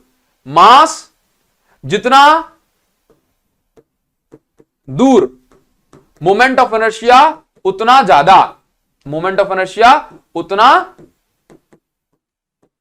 ज्यादा, ठीक। इस बात को आप ध्यान रखेंगे, बिल्कुल, मास जितना दूर मोमेंट ऑफ इनर्शिया उतना ज्यादा, ठीक है। साइज और शेप पे भी डिपेंड करती है, ऑब्वियस सी बात है भाई, इसकी अगर ये सर्कुलर होती तो कुछ और ही बात होती, है कि नहीं। तो साइज और शेप पर भी ये डिपेंड करने वाली है। एक्सिस ऑफ रोटेशन, भाई अगर मैं इसको इस एक्सिस से घुमा रहा हूं तो ये सब कुछ सेम है, लेकिन और अगर इस एक्सिस से घुमा रहा हूं तो आप देख रहे हैं कि भाई सिर्फ एक्सिस ऑफ रोटेशन बदलने पे मोमेंट ऑफ इनर्शिया की वैल्यू बदल रही है। तो मोमेंट ऑफ इनर्शिया कुछ भी नहीं होता, मोमेंट ऑफ इनर्शिया एक प्रॉपर्टी किसी बॉडी की, भाई कि किसी तरह के एंगुलर चेंज को किस वैल्यू से ये मना करती है। बात समझ में आ रही है नाउ। तो अब ये जो मोमेंट ऑफ इनर्शिया है ये इन बातों पर डिपेंड करने वाला है। मास जितना ज्यादा दूर उतना ज्यादा मोमेंट ऑफ इनर्शिया होगा, उतनी ज्यादा बॉडी मना करेगी कि ना भाई ना, मेरे साथ चेंज मत करो। हाँ ना, जैसे कि एग्जांपल के तौर पे हम ये देख लेते हैं, कि भाई ये आपके पास एक हैमर है, छोटा सा हथौड़ा है, अगर आप इसको यहां से घुमाना चाहते हैं, अगर आप इसको यहां से घुमाना चाहते हैं, है ना, दोनों एक्सिस से घुमाना चाहते हो, तो बताओ, जैसे मान के चलो मैंने यहां पे एक डंडा पकड़ लिया और मैं इसको ऐसे घुमा रहा हूं, ठीक, और इसको ऐसे घुमा रहा हूं, तो कौन आसानी से घूम सकता है, कौन आसानी से घूम सकता है? सोचो जरा, सोचो। आंसर ध्यान रखना हमेशा कि जिसका मास जितना दूर उतना ज्यादा मोमेंट ऑफ इनर्शिया। तो भाई देखो जरा, इसका मास दूर है ना, देखो इस एक्सिस से ज्यादातर मास दूर किसके, ये वाले केस में मास ज्यादा दूर है, एक्सिस से जितना दूर मास होगा उतना ज्यादा मोमेंट ऑफ इनर्शिया। तो अगर आप इसको घुमाने की कोशिश करोगे ना, आपको ज्यादा ताकत लगानी पड़ेगी ऐसे, जबकि इसको घुमाने की कोशिश करोगे तो आसानी से घूम जाएगा, क्योंकि ये आप देखना, करके देख लेना, है कि नहीं। तो समझो, तो कहने का मतलब ये हुआ कि अगर ये सेकंड वाला केस है तो I2 और ये क्या है I1, तो आप ये देखेंगे कि I2 जो होगा वो ज्यादा होगा और I1 होगा कम। इसको घुमाओगे तो ज्यादा ताकत लगाएगी, इसको झेलने में ही, इसको आपको उठा के रखने में जो है, जैसे मान के चलो एंड पे कोई चीज जो है, तो आपको उसको पहले तो बैलेंस करने में ही जो है, पकड़ के रखने में जो है ज्यादा ताकत लगानी पड़ी, फिर घुमाना भी तो है ना। अभी सुनो जरा, अब ये वाला केस है, ये I1, अब 5 किलो की रिंग है, ये भी 5 किलो की है, लेकिन इसका मास ना पास में, छोटी रिंग है, छोटी रिंग पे 5 किलो फैला हुआ, और ये बड़ी सी रिंग बना दी हमने, है क्या नहीं। तो आप क्या देखेंगे, तो आप ये देखेंगे कि भाई मोमेंट ऑफ इनर्शिया किसमें ज्यादा होगा, बताओ जरा, इसमें। क्योंकि जरा सोचो कि अगर पहिया और बड़ा हो जाए तो क्या होगा, ज्यादा घुमाने में ताकत लगेगी क्या लगेगी। तो I1 यहां पे बड़ा है और I2 यहां पे छोटा है। क्लियर है नाउ। इस तरीके से आप ये बता सकते हैं कि भाई जितना दूर मास उतनी ज्यादा मोमेंट ऑफ इनर्शिया। ना फॉर्मूले की बात करें तो फॉर्मूला जो होता है वो कुछ इस तरीके से है कि मान के चलो देखो, मोमेंट ऑफ इनर्शिया फॉर्मूला होता है आई मतलब moment of inertia, I is equal to mass into distance का स्क्वायर। डिस्टेंस कहां से, from the axis of rotation, axis से डिस्टेंस लेनी है ना। अभी सुनो, अब ये मेरे पास मान के चलो कोई एक प्लेन लेमिना है, ये कोई बॉडी है, अब इसमें बहुत सारे पार्टिकल्स होंगे, M1 M2 M3, हाँ बहुत सारे पार्टिकल्स होंगे। तो भाई देखो, हर पार्टिकल की डिस्टेंस कितनी है एक्सिस से, R1 square, M1 into R1 square, M2 into R2 square, M3 into R3 square. तो आप इस तरह समेशन भी कर सकते हो, I is equal to summation of MR square, तो आप इस तरह से लिख सकते हो। तो बेसिक फॉर्मूला क्या है, मोमेंट ऑफ इनर्शिया का मास इंटू डिस्टेंस का स्क्वायर, मास की यूनिट kg है और डिस्टेंस की यूनिट मीटर है, तो kg इंटू मीटर स्क्वायर, ये इसकी वो हो जाएगी, ठीक है, यूनिट। नाउ अब थोड़ा सा हम आगे बढ़ते हैं और क्वेश्चंस देख लेते हैं। चलिए भाई, तो अभी हम क्वेश्चन करने वाले हैं मोमेंट ऑफ इनर्शिया पे। विश्वास रखिए अगर आप सेंटर ऑफ मास सीख चुके हैं तो मोमेंट ऑफ इनर्शिया बाएं हाथ का खेल है, करेंगे राइट हैंड सही है कि नहीं, लेकिन खेल बाएं हाथ का बनेगा। देखो जरा, सबसे पहले ना एकदम सिंपल सा क्वेश्चन हम लेंगे ताकि आपको किसी तरह की उलझन में ना पड़ना पड़े। एक जो है एकदम सिंपल, दोनों मासेस 5 kg के क्वेश्चन आपको, क्योंकि आपको बस अब क्वेश्चन को समझना है, क्योंकि सॉल्यूशन तो आप ऑलरेडी समझ चुके हो। देखो, find the moment of inertia from centre of मास। इसका मतलब यह है कि अगर आप इस सिस्टम को सेंटर ऑफ मास से घुमाएं तो मोमेंट ऑफ इनर्शिया कितना होगा, मतलब कितनी वैल्यू के साथ मना करेगा। तो पहला काम हमें करना होता है सेंटर ऑफ जो है सेंटर ऑफ मास को फाइंड आउट करना। क्या करना होता है? सेंटर ऑफ मास को फाइंड आउट करना। सिंपल सी बात है, सेंटर ऑफ मास हमने फाइंड आउट करना सीखा है कि नहीं सीखा? पहले क्या करना होता है? पहले हम इसको 0,0 लगा देते हैं और इसको हम ये कितना आ गया, लेट से मैंने कहा भाई ये डिस्टेंस है 10 सेंटीमीटर, तो हम इसको कितना कर देते हैं भाई, इसको हमने कर दिया 10,0। अब भाई एक्सीएम निकालना है, तो एक्सीएम इज इक्वल टू कितना भाई, देख लो जरा, सिंपल सी बात है, m1 x1, तो 5 इंटू x1 की वैल्यू 0 प्लस, वैसे तो बीच में ही आएगा लेकिन हमने जो है निकाल ही लेते हैं एक बार, और ये आपके 5 इंटू x2 की वैल्यू 10 अपॉन में टोटल मास कितना हो गया 10। तो आप यहाँ पे देखेंगे जो सेंटर ऑफ मास जो निकल के आएगा वो आएगा 5 सेंटीमीटर पे। 0,0 इसको लिया है तो यहाँ पे मैंने 5 सेंटीमीटर माना, तो ये पहला वाला जो मास है वहां से एक्स जो सेंटर ऑफ मास की वैल्यू हो गई, मतलब क्योंकि सेंटर ऑफ मास पे क्या है, आपको सेंटर ऑफ मास से मोमेंट ऑफ इनर्शिया निकालना है, मतलब जो एक्सिस ऑफ रोटेशन है वो क्या है, वो कहां से पास हो रही है, वो सेंटर ऑफ मास से पास हो रही है, मतलब आपको इस बॉडी को ऐसे घुमाना है। तो जहां से आप घुमाना चाहते हैं उस डिस्टेंस को हम बोलते हैं R1, पहले वाले मास से कितनी है भाई 5 सेंटीमीटर। अब दूसरे वाले मास से एक्सिस ऑफ रोटेशन की डिस्टेंस ये भी है 5 सेंटीमीटर और इसकी वैल्यू हमने दी R2। बस अब कुछ भी नहीं करना, अब आपको निकालना है मोमेंट ऑफ इनर्शिया। तो मोमेंट ऑफ इनर्शिया सम होगा पहले मास का मोमेंट ऑफ इनर्शिया प्लस दूसरे मास का मोमेंट ऑफ इनर्शिया।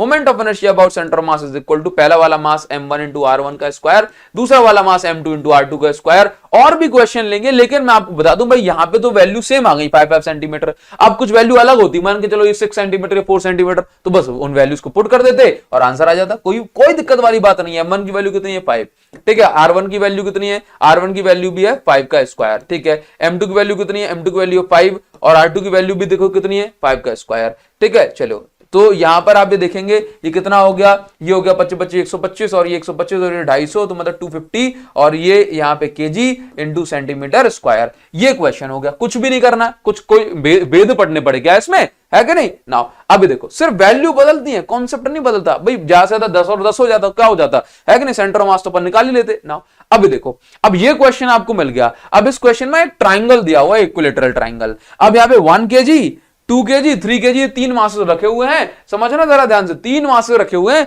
अब आपको ना centre of mass sorry moment of inertia निकालना है। अगर हम इस एक्सिस को इस तरीके से, इस सिस्टम को ऐसे घुमाएं, ठीक है, इस सिस्टम को हम ऐसे घुमाएं, आपको मोमेंट ऑफ इनर्शिया इस तरह से फाइंड आउट करना है। तो बड़ी सिंपल सी बात है, हर मास जब घूमेगा तो हर मास का मोमेंट ऑफ इनर्शिया बनेगा m1 m2 m3, है कि नहीं। नाउ तो पहले अगर हम इसको एक्स एक्सिस के अबाउट घुमा रहे हैं तो मैं बोलूंगा ix is equal to i1 plus i2 plus i3। i1 को मैं लिख सकता हूं m1 r1 square, m2 r2 square, m3 r3 square, बस ix इज इक्वल टू। अब देखना जरा, बस अब हमें बात करनी है किस एक्सिस से घुमा रहे हो, उस एक्सिस से, सुनो, एक्सिस से मास की दूरी को बोलते हैं आप r1। मैं यहां पे क्या लिख लूं, एक्सिस से मास की दूरी को R1, R2, R3 बोलते हैं। बात समझ में आ गई, R3 बोलते हैं। बात क्लियर है, बहुत सही भैया। देखो अब यहां से समझना, यहां से ये बताओ कि ये वाली एक्सिस हम घुमा रहे हैं, तो ये वाली एक्सिस से ये m1 की दूरी कितनी है भाई, एक्सिस पे ही तो है, और वैसे भी पॉइंट मास के लिए तो वैसे भी जो है साइज का 0, तो मतलब एक्सिस पे ही है, और एक्सिस पे ही है तो R1 की वैल्यू 0, तो 1 इंटू 0 का स्क्वायर प्लस ये दूसरा वाला, देखो दूसरा वाली भी तो रोटेशन एक्सिस पे ही है, तो यहां पे 2 इंटू 0 का स्क्वायर प्लस तीसरा मास एक्सिस से कितनी दूर है भैया, तो यहां पे चेक कर लो, √3/2 डिस्टेंस। ये तीसरा वाला मास एक्सिस ऑफ रोटेशन से √3/2 ऊपर है, तो यहां पे ये इक्विलेटरल ट्रायंगल में ये वैल्यू √3/2 होती है, तो m3 की वैल्यू 3 इंटू √3/2 का होल स्क्वायर। तो यहां पर आप ये देखेंगे कि i is equal to 0 plus 0 plus 3 into 3 upon 4, तो यहां पे i इज इक्वल टू 9/4 और ये आपका kg इंटू मीटर स्क्वायर, क्योंकि वैल्यू मीटर में दी हुई है। इस तरीके से निकाल लेंगे। बताओ कोई दिक्कत है क्या? कमेंट सेक्शन में मैं आपका इंतजार कर रहा हूं। अरे भाई इतना तो सोच ही सकते हैं ना, कमेंट सेक्शन में आकर के बता के जाओगे हाँ सर समझ में आया ना। अब जरा सोचो, अब आपको ना हमेशा एक्सिस से परपेंडिकुलर डिस्टेंस लेनी है। कौन सी डिस्टेंस? Perpendicular distance. हाँ देखो जरा, अब आपको इस सिस्टम को ऐसे घुमाना है, बिल्कुल इस तरीके से, ऐसे ऐसे पकड़े घुमाना है। तो अब आप ये देखो कि यहां पर फिर से आई वाई एक्सिस से घुमा रहे हो, I Y is equal to I1 plus I2 plus I3, है कि नहीं? अब देखो जरा, I Y is equal to M1R1 square plus M2R2 square plus M3R3 square, ये बनेगा। अब समझो जरा कि I Y is equal to M1, पहला वाला मास, दूसरा वाला मास, तीसरा वाला मास। समझो एक्सिस ऑफ रोटेशन यहां से पास हो रही है, तो आप ये देखो कि अगर ये टोटल डिस्टेंस 1 है तो ये डिस्टेंस 1/2 मीटर, ये डिस्टेंस 1/2 मीटर, ठीक है। तो यहां पर समझो कि पहले वाले मास से एक्सिस ऑफ रोटेशन कितनी दूर है, तो 1 इंटू 1/2 का स्क्वायर, तो कितना हो जाएगा 1/4 प्लस M2 की वैल्यू 2, और डिस्टेंस ये भी कितनी, ये भी है R2, मतलब ये भी कितना हो जाएगा 1/4 ही बचेगा, प्लस M3 कितना है 3, और ये R3 की वैल्यू, भाई ये तो एक्सिस ऑफ रोटेशन पे ही है, तो यहां पे वैल्यू क्या 0। तो आप यहां पर देखेंगे I Y is equal to 1/4 plus 2/4, मतलब ये हो जाएगा 1/2, एलसीएम आ जाएगा आपके पास यहां पे 4, ठीक है। मतलब ये आपका आंसर होना चाहिए 3/4, है कि नहीं? तो 3/4, तो आई वाई इज इक्वल टू, तो अगर आप वाई एक्सिस से घुमाते हो तो मोमेंट ऑफ इनर्शिया जो है वो कम होने वाला है, ठीक है। नाउ इस तरीके से आप क्वेश्चन कर सकते हैं, ठीक है भाई। तो इस तरह, तो मोमेंट ऑफ इनर्शिया आप कोई सा भी क्वेश्चन मिल जाए, बस उतना देखना है मास और एक्सिस ऑफ रोटेशन से कितनी दूरी पर वो मास है, बस काम बन जाएगा। बहुत सही ना। नाउ अभी हम आते हैं मोमेंट ऑफ इनर्शिया में दो मेन थ्योरम होते हैं जो कि आपके स्कूल के लिए बहुत बहुत ज्यादा इंपॉर्टेंट है। एक होती है आपके टीचर्स से आपने सुना भी होगा परपेंडिकुलर एक्सिस थ्योरम, और एक होती है पैरेलल एक्सिस थ्योरम। दोनों ही बातें बहुत ज्यादा आसान हैं, दोनों थ्योरम को हमें समझना है। देखो परपेंडिकुलर एक्सिस थ्योरम क्या बोलती है कि जब हम, देखो बेसिकली परपेंडिकुलर एक्सिस थ्योरम किस बारे में है और क्या बोलती है, हम इन दोनों चीजों को एक एक करके समझते हैं। देखो परपेंडिकुलर एक्सिस थ्योरम किस बारे में है, पहले हम इस पे ध्यान देते हैं। देखो सबसे पहले हम ये समझेंगे परपेंडिकुलर एक्सिस थ्योरम मतलब किस बारे में है। तो परपेंडिकुलर एक्सिस थ्योरम इस बारे में कि अगर मैं इस लेमिना को, प्लेन लेमिना मतलब एक प्लेन शीट, अगर मैं इस प्लेन लेमिना को इस तरीके से घुमाता हूं about an axis perpendicular to the plane, अरे वाह क्या सीन है। हाँ ना देखो जरा, तो अगर मैं इस प्लेन लेमिना के परपेंडिकुलर एक्सिस ड्रॉ कर रहा हूं और उस एक्सिस के अबाउट इस लेमिना को घुमा रहा हूं, तो मोमेंट ऑफ इनर्शिया की वैल्यू क्या होगी, इस बारे में है परपेंडिकुलर एक्सिस थ्योरम। ठीक, अब मुझे यह बताना है कि भाई ये थ्योरम क्या कहती है कि भाई ये मोमेंट ऑफ इनर्शिया कितना होगा। तो देखिए जरा, the moment of inertia of plane lamina, एक प्लेन लेमिना का मोमेंट ऑफ इनर्शिया यदि उसको प्लेन के परपेंडिकुलर एक्सिस से घुमाया जाता है, तो ये जो मोमेंट ऑफ इनर्शिया होगा ये कितना होगा, is equal to the sum of, ये मोमेंट ऑफ इनर्शिया कितना होगा, तो बताया कि ये मोमेंट ऑफ इनर्शिया किसी भी दो म्यूचुअली परपेंडिकुलर एक्सिस के अबाउट जो भी मोमेंट ऑफ इनर्शिया बनेगा उसका सम होगा। जैसे कि अभी आप नहीं समझे, जैसे मैं आपको बताता हूं, ध्यान समझना कि ये मेरे पास, चलो मैं यहां पे बोलता हूं। देखो ये मेरे पास एक एक्सिस है, इसको हम बोला परपेंडिकुलर एक्सिस है, ठीक। अब इस एक्सिस के अबाउट मुझे मोमेंट ऑफ इनर्शिया निकालना है। तो देखो क्या कहा जा रहा है कि अगर मैं इस एक्सिस के अबाउट मोमेंट ऑफ इनर्शिया निकालना चाहता हूं तो ये मोमेंट ऑफ इनर्शिया किसके बराबर होगा, तो बोला ये मोमेंट ऑफ इनर्शिया सम होगा। जैसे इसके अराउंड मोमेंट ऑफ इनर्शिया निकला 100, तो ये जो 100 है ना, तो इसका मतलब इन दोनों का सम होगा। अगर मैं जैसे रेड वाली पेन है, ये रेड वाली पेन देखो इसके म्यूचुअली परपेंडिकुलर, ये ऑरेंज और ये रेड वाली पेन म्यूचुअली परपेंडिकुलर है। ये रेड दिखाई पड़ रही है आपको, जैसे ये वाली रेड ले लेता हूं, तो ये रेड पेन क्या है, इसके म्यूचुअली, ये ऑरेंज और ये रेड म्यूचुअली परपेंडिकुलर है। तो कहा जा रहा है कि अगर मैं इस पेन के, जो कि इसके परपेंडिकुलर है, अगर मैं इस पेन के अबाउट मोमेंट ऑफ इनर्शिया निकालना चाहता हूं, तो इसका जो मोमेंट ऑफ इनर्शिया है ये बराबर होगा इन दोनों पेन के अबाउट अगर मोमेंट ऑफ इनर्शिया निकालें उसके सम के। मतलब इसका 100, तो इन दोनों का सम 50 और 50 मिला के 100 होगा। समझे, बात समझ में आ रही है। तो अब सुनो क्या होता है, ध्यान समझना चीजों को। तो देखो, तो यहां पर क्या कहा गया कि ये तो अब आपको बात क्लियर हो गई होगी। और ये दोनों एक्सिस जिन दोनों के सम के बराबर होगा ना, वो दोनों एक्सिस एक दूसरे के परपेंडिकुलर तो वही साथ में इस पॉइंट पर मीट करें जहां से ये जाए, यहां से ये लाइन जा रही है, intersecting each other to the point where perpendicular axis passes through the lamina. ठीक है, कोई बात नहीं है ना। अभी समझो moment of inertia about X axis. भाई देखो, अगर मैं एक्स एक्सिस से, लेट से मैंने ये एक्स एक्सिस मान ली, ठीक, ये देखो एक्स एक्सिस मतलब ये मैंने बाहर की साइड दिखा दी। अगर मैंने एक्स एक्सिस मान ली और यहां पे क्या है, यहां पर मेरे पास एक और एक्सिस है, इस तरीके से जरा देखना। अगर मैं इसको एक्स एक्सिस से घुमाता हूं, अगर मैं इसको, अब देखना वाई एक्सिस कहां है, वाई एक्सिस है यहां पे, वाई एक्सिस यहां पे है।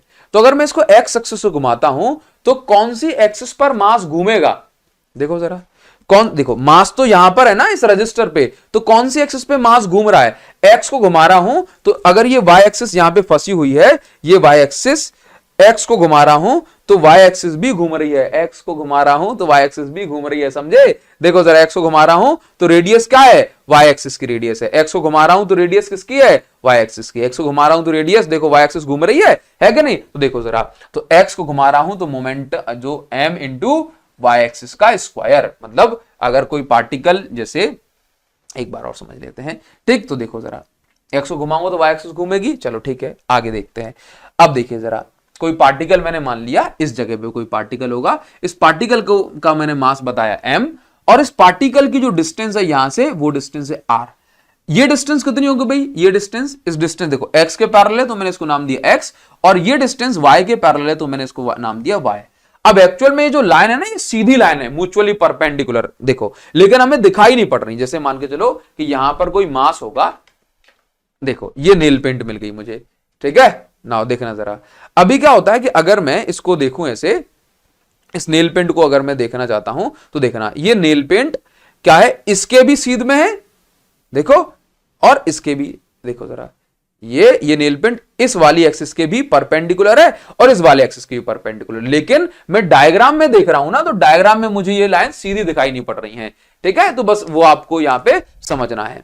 तो समझ गए आप। तो आर की वैल्यू अगर मैं निकालूंगा ना, तो देखो, तो वाई एक्सिस अगर मैं घुमाऊंगा, वाई एक्सिस से पकड़ के घुमाऊंगा तो रेडियस क्या बनेगी, तो रेडियस बनेगी एक्स एक्सिस। आपको क्लियर हो गया ना, घुमा के बताया था ना कि ऑरेंज पेन को पकड़े घुमा रहा था तो रेडियस इस साइड वाली रेड वाली पेन बन रही थी, है कि नहीं। इधर रेड वाली पेन को पकड़े घुमाऊंगा तो रेडियस बनेगी वो जो अपनी ऑरेंज वाली पेन थी, तो एम मतलब आई वाई निकालूंगा तो एम एक्स स्क्वायर हो जाएगा। ये एक पर्टिकुलर पार्टिकल के लिए, इस पार्टिकल के लिए। अब अगर मैं जेड एक्सिस को पकड़े घुमाता हूं, जेड एक्सिस को पकड़े घुमाता हूं, जेड एक्सिस को, तो जेड एक्सिस को पकड़े घुमाऊंगा तो आप ये देख रहे हो कि एक्स और वाई एक्सिस दोनों घूम रही हैं।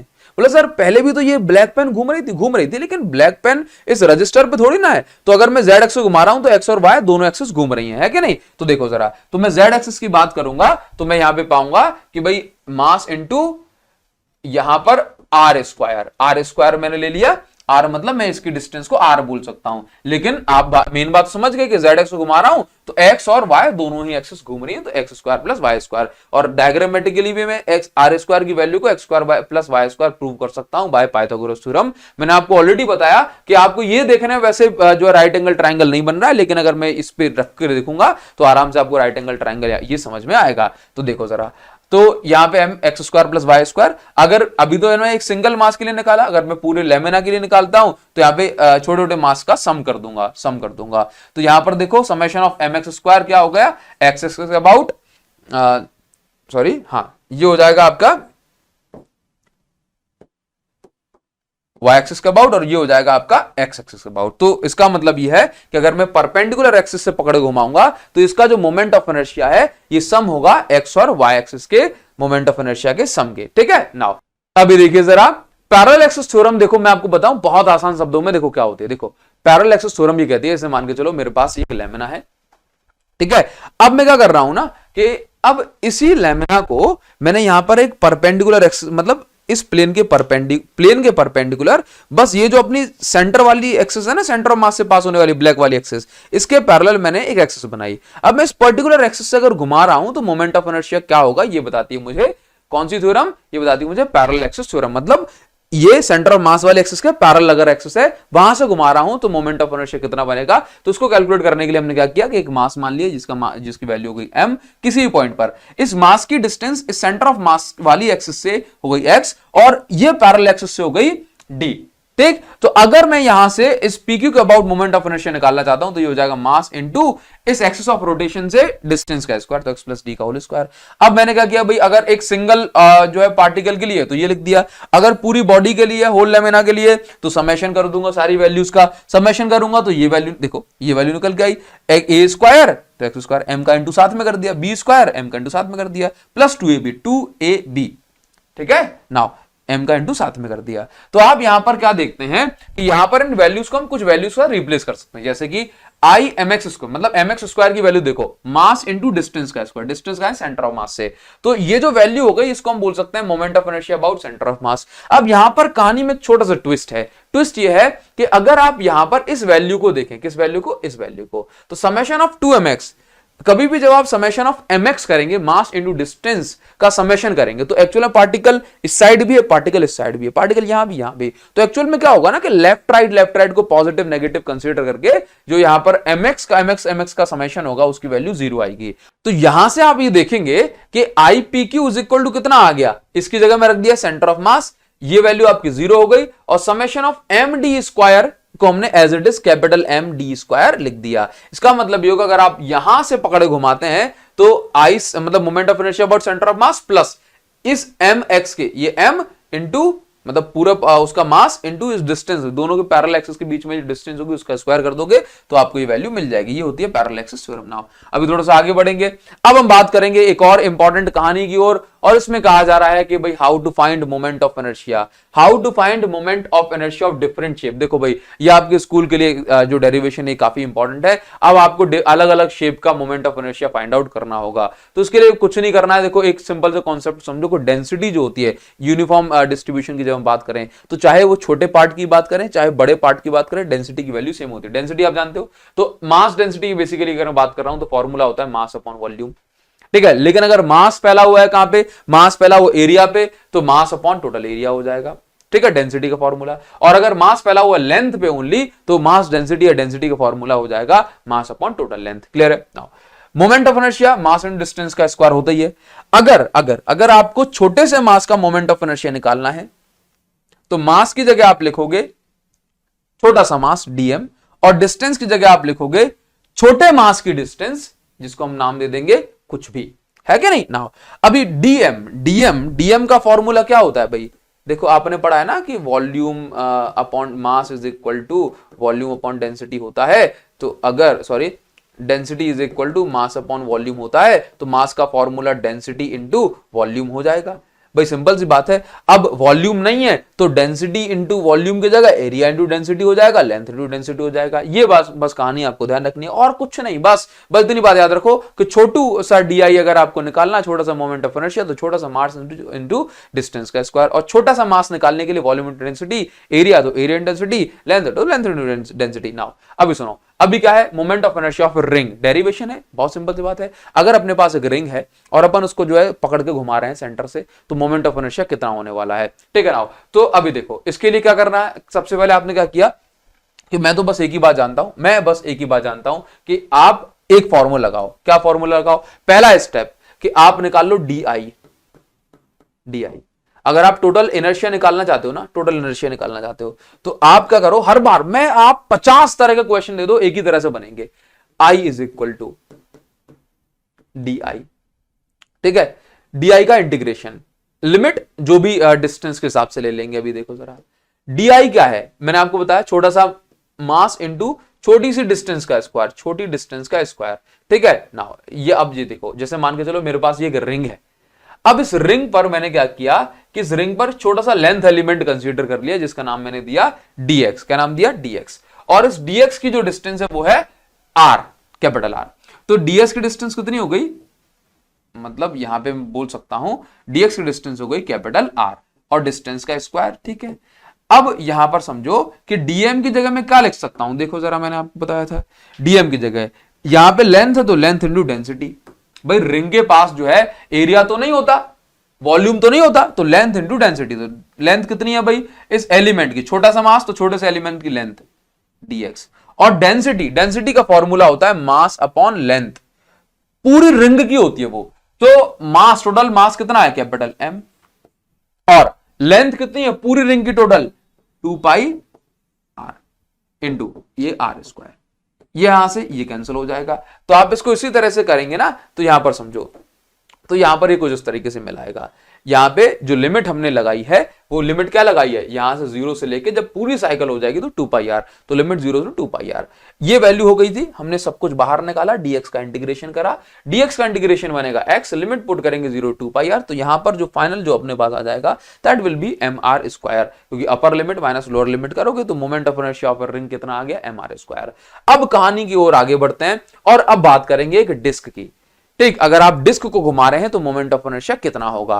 देखो बड़ी सिंपल सी बात है, आपको बस एक बात समझनी है कि ये मेरे पास एक डिस्क है, ये मेरे पास एक डिस्क है। अब सबसे पहले आप जो है एक छोटा सा एलिमेंट कंसीडर करें, क्योंकि एक बार में आप इनर्शिया तो निकाल नहीं पाओगे। इनर्शिया फिर से निकालोगे कैसे, मैं आपको कहानी बताता हूं। इनर्शिया निकालोगे I is equal to integration of D. ठीक, लिमिट पुट करेंगे, जो भी हमें लिमिट पुट करनी पड़ेगी। डी का मतलब होता है छोटा सा मास इंटू छोटे से मास की जो डिस्टेंस है एक्सिस ऑफ रोटेशन से वो लेंगे। ठीक है, नाउ अभी इस मास की जगह क्या रखेंगे, जैसे डिस्क के पास क्या होता है एरिया, तो एरिया इंटू डेंसिटी, बस खत्म खत्म लाला, खत्म खत्म खेल खत्म बस। तो इसका मतलब है कि मुझे इन चीजों की जरूरत है, बस डी निकाल लूंगा। डी का फॉर्मूला डीएम इंटू डिस्टेंस का स्क्वायर। अब डीएम क्या है, डिस्क के पास एरिया होता है तो एरिया इंटू डेंसिटी है कि नहीं, अभी तो फॉर्मूला बताया यहां पे लिखा था। हाँ, और डिस्टेंस का स्क्वायर, डिस्टेंस का स्क्वायर कर देंगे भाई, छोटा सा मास है ना तो छोटी सी डिस्टेंस का स्क्वायर कर देंगे, बस खत्म। तो अब ये सारी बातें हम कंसीडर कर लेते हैं। तो जैसे मान के चलो ये मेरे पास एक डिस्क है, ठीक, डिस्क है। अब डिस्क तो ऑब्वियस सी बात है भाई सॉलिड होगी। ठीक, नाउ तो अभी मैंने क्या करा कि पहले एक छोटा सा एलिमेंट कंसीडर कर लिया। तो मैंने कहा डिस्क जो होती है ना ये बहुत सारी रिंग से मिलकर के बनी होगी। जैसे ये एक पहली रिंग, फिर ये दूसरी, एक मिनट जरा रुको, ये एक पहली रिंग, फिर ये एक दूसरी रिंग, फिर ये एक तीसरी रिंग, फिर चौथी रिंग, फिर पांचवी रिंग, और इस तरह से जो है रिंग बनते बनते बनते बनते ये जो है चिपकते हुए एक दूसरे के ऊपर ये क्या बन गई, ये डिस्क बन गई एक। तो हम ऐसे बोल सकते हैं कि एक जो रिंग है ये एक जो डिस्क है ये कई सारी मल्टीपल रिंग से मिलकर के बनी हुई है। तो यहां पर हमने जो छोटा सा जो लेंथ एलिमेंट कंसीडर करा वो क्या कंसीडर करा, एक रिंग। कंसीडर सच रिंग एज स्मॉल एलिमेंट। और इस रिंग की जो डिस्टेंस है वो हमने कितनी ले ली, x, और ओवरऑल डिस्टेंस क्या है, कैपिटल R। ठीक, तो पहली रिंग मान के चलो यहां हो सकती है, दूसरी रिंग इसके बाद, तीसरी रिंग इसके बाद। तो इस तरह से हमने स्मॉल एलिमेंट क्या कंसीडर करा, रिंग। अच्छा, स्मॉल एलिमेंट हमने कंसीडर करा रिंग। अच्छा, और इस स्मॉल एलिमेंट के पास क्या है, थिकनेस क्या है, dx। ऐसा क्यों माना, क्योंकि जो डिस्क होती है उसके पास हम सब कुछ कंसीडर करते हैं, मतलब लेंथ और ब्रेड्थ दोनों, इसलिए हमने लेंथ जो है इसकी हो जाएगी और ब्रेड्थ के लिए हमने dx मतलब थिकनेस यहां पे कंसीडर कर ली होगी। जब भी हम बात करें डिस्क तो डिस्क के पास एरिया होता है, इसलिए हमने जो है यहां पे कंसीडर करा, और रिंग के पास हम सिर्फ लेंथ मानते हैं। नाउ तो हमने देखो डेंसिटी निकाली, मास अपॉन एरिया, तो m upon pi R square निकाला, क्योंकि डेंसिटी तो पूरी बॉडी की निकाली जाएगी। अब हमने डीएम निकाला, देखो मैंने आपको अभी बताया कि डीएम कैसे निकालना, एरिया इंटू डेंसिटी। तो देखो जरा एरिया, अब डीएम है ना छोटा सा मास, तो छोटे से मास का एरिया निकालना है। तो एरिया का फॉर्मूला होता है लेंथ इंटू ब्रेड्थ, मतलब थिकनेस आप बोल सकते हो। तो length, area of small element, क्योंकि मास ऑफ स्मॉल एलिमेंट है तो इसका एरिया कितना, 2 पाई, देखो लेंथ मतलब सरकमफेरेंस 2 पाई x इंटू ब्रेड्थ मतलब dx, और डेंसिटी की वैल्यू हमने ये रखी है। अब कुछ नहीं करना, अब उसके बाद तो जो है यहां पे आप इंटीग्रेशन करो और लिमिट पुट करो। देखो जरा, पहली रिंग हमने कहां कंसीडर करी होगी, सेंटर पे बिल्कुल यहां, दूसरी रिंग इसके बाद, तीसरी रिंग इसके बाद, चौथी रिंग इसके बाद। तो जो लिमिट है ना वो 0 से लेकर कहां तक जाएगी, कैपिटल R तक। तो आप यहां पर देखेंगे कि यहां पर जो लिमिट जो है ये 0 से लेकर कैपिटल R तक जाएगी। अब आपने डीएम की ये वैल्यू पुट कर दी, डिस्टेंस का स्क्वायर आपने ये कर दिया। डिस्टेंस कौन सी लेनी है, क्योंकि आपने ये डीएम छोटा सा मास इनर्शिया निकाला था, इसलिए छोटे वाले जो एलिमेंट है उसकी डिस्टेंस आपने कंसीडर यहां पे करनी है। इसके बाद आप यहां पे m वगैरह को बाहर निकालेंगे, एक्स क्यूब का इंटीग्रेशन होगा जो हो जाएगा x की पावर 4/4। लिमिट पुट करेंगे 0 से लेकर R तक, तो यहां पर जो वैल्यू निकल के आ जाएगी that will be half mr square. Same step आपको यहां पे फॉलो करने, ये तो फॉर्मेलिटी थी, मेन काम था आपके पास ये, समझ गए सज्जनों। आपको यहां पर कुछ इंपॉर्टेंट जो है कुछ टर्म्स बता देता हूं, जैसे कि हमें ना कंपैरिजन जो है समझनी होती है। जैसे कि मान के चलो डिस्प्लेसमेंट को हम लीनियर मोशन में बोलते हैं x या s, जबकि एंगुलर डिस्प्लेसमेंट को हम बोलते हैं थीटा। एंगुलर डिस्प्लेसमेंट मतलब थीटा।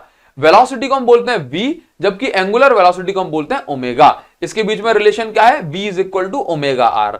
ठीक, नाउ एक्सेलरेशन को हम बोलते हैं यहां पे ए और यहां पे बोलते हैं अल्फा, तो a is equal to alpha r होता है, alpha r. Now inertia, inertia basically mass की प्रॉपर्टी है लीनियर मोशन में, जबकि मोमेंट ऑफ इनर्शिया मास और डिस्टेंस दोनों पे डिपेंड करने वाला है। काइनेटिक एनर्जी का फॉर्मूला होता है हाफ एम वी स्क्वायर, देखो जरा हाफ एम वी स्क्वायर, और यहां पर आप भी देखें रोटेशनल काइनेटिक एनर्जी का फॉर्मूला होता है हाफ मतलब 1/2 आई ओमेगा स्क्वायर। क्या होता है 1/2 रोटेशन का 1/2 आई ओमेगा स्क्वायर।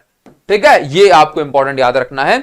मोमेंटम हम बोलते हैं P is equal to M B, angular motion में होता है L is equal to I omega. इसी तरीके से छोटी छोटी बातें हैं, tau is equal to DL by dt तो हमने पढ़ लिया, नॉर्मल होता है force dp by dt, angular motion में होता है DL बाय dt, ये सारी छोटे छोटे टर्म्स हैं। नाउ इंपॉर्टेंट रिलेशन जिनकी अभी मैं बात कर रहा था, ये आपको जरूरत पड़ेंगे। देखो हमने पढ़ लिया कि भाई टाउ इज इक्वल टू क्या होता है FR होता है। अब इस फोर्स को मतलब होता है ना फोर्स डिस्टेंस, नाउ इस फोर्स को मैं क्या लिख सकता हूं ma लिख दिया, आर को मैंने क्या लिखा आर। अब इस ए को मैंने जस्ट आपको अभी बताया कि ए को मैं क्या लिख सकता हूं अल्फा आर, अल्फा क्या है एंगुलर एक्सेलरेशन, तो देखो ए को मैं लिख दिया अल्फा आर इंटू आर। अब इन आर का इंटू आर से करा तो एम आर स्क्वायर हो गया, तो M R square into alpha क्या बन गया आई इंटू अल्फा, तो टाउ इज इक्वल टू होता है I alpha, tau is equal to I alpha. देखो जरा क्या बताया कि फोर्स क्या होता है मास इंटू एक्सेलरेशन, और मास इंटू एक्सेलरेशन होता है। अब मास की जगह हम क्या बोलते हैं यहां पे इनर्शिया, मोमेंट ऑफ इनर्शिया, ठीक है, और एक्सेलरेशन की जगह अल्फा, तो टाउ इज इक्वल टू क्या बन गया फॉर्मूला आई अल्फा। प्रूव कर सकते हो, डेरिवेशन जो है 2 नंबर में तो एक आध नंबर में पूछ ही लिए जाते हैं। अब इसी तरह से आपको रिलेशन करना है एंगुलर मोमेंटम और मोमेंट ऑफ इनर्शिया के लिए, तो L is equal to P R हमने आज ही इस वीडियो में पढ़ लिया। P की जगह हम लिख सकते हैं एम बी, आर की जगह हमने लिखा आर। अब इसके बाद L is equal to V की जगह देखो मैंने आप जस्ट अभी आपको बताया क्या लिख सकते हैं ओमेगा आर, तो यहां से M R square into omega, तो L इज इक्वल टू क्या आ गया आई ओमेगा। ठीक है, नाउ तो इस तरीके से आप इस चीज को फिनिश कर सकते हैं। कंजर्वेशन ऑफ एंगुलर मोमेंटम क्या होता है, कंजर्वेशन ऑफ एंगुलर मोमेंटम ये कहता है कि अगर आप किसी भी बॉडी पर टॉर्क नहीं लगा रहे हैं तो उसका एंगुलर मोमेंटम जो है कंजर्व होगा। मतलब यदि किसी बॉडी पर एक्सटर्नल टॉर्क जीरो है, एक्सटर्नल टॉर्क जीरो है, तो जो मोमेंटम पहले था उतना ही एंगुलर मोमेंटम बाद में भी होगा। ठीक है, क्योंकि आपने पढ़ा DL by dt is equal to tau होता है, मतलब change in angular momentum on change in time is equal to tau होता है। अगर टॉर्क जीरो हो जाएगा तो DL is equal to zero हो जाएगा। DL का मतलब है change in momentum, change in angular momentum zero, तो एंगुलर मोमेंटम हो जाएगा कांस्टेंट। बात समझिए। अच्छा, आपने यहां पर क्या देखा, L is equal to I omega, L is equal to I omega, मतलब जो मोमेंटम जो है उसका फॉर्मूला क्या बन रहा है, L इज इक्वल टू बन रहा है आई ओमेगा। तो हमेशा याद रखिए जब भी मोमेंटम कंजर्व होगा, जैसे मान के चलो कि अगर मान के चलिए आपने क्या कहा आई ओमेगा, तो ध्यान देना कभी भी जब भी आपको एंगुलर वेलोसिटी की वैल्यू बढ़ानी होगी ना, तो उस केस में मोमेंट ऑफ इनर्शिया कम हो जाएगा। और सुनो, कभी भी अगर आपने एंगुलर वेलोसिटी की वैल्यू बढ़ा दी तो मोमेंट ऑफ इनर्शिया क्या हो गया, मोमेंट ऑफ इनर्शिया कम हो गया, और मोमेंट ऑफ इनर्शिया कम होने से ये एंगुलर मोमेंटम कंजर्व होगा। जैसे मान के चलो मैं आपको एग्जांपल दे देता हूं, समझ लो। देखो आपने समझा होगा, आपने जो है वीडियोस वगैरह भी देखी होंगी कई सारी, तो देखो जैसे अब मैं आपसे कुछ सवाल पूछता हूं, जैसे ये पहली वाली लड़की को देखो, सिर्फ काम की बात, ठीक है, सुनो।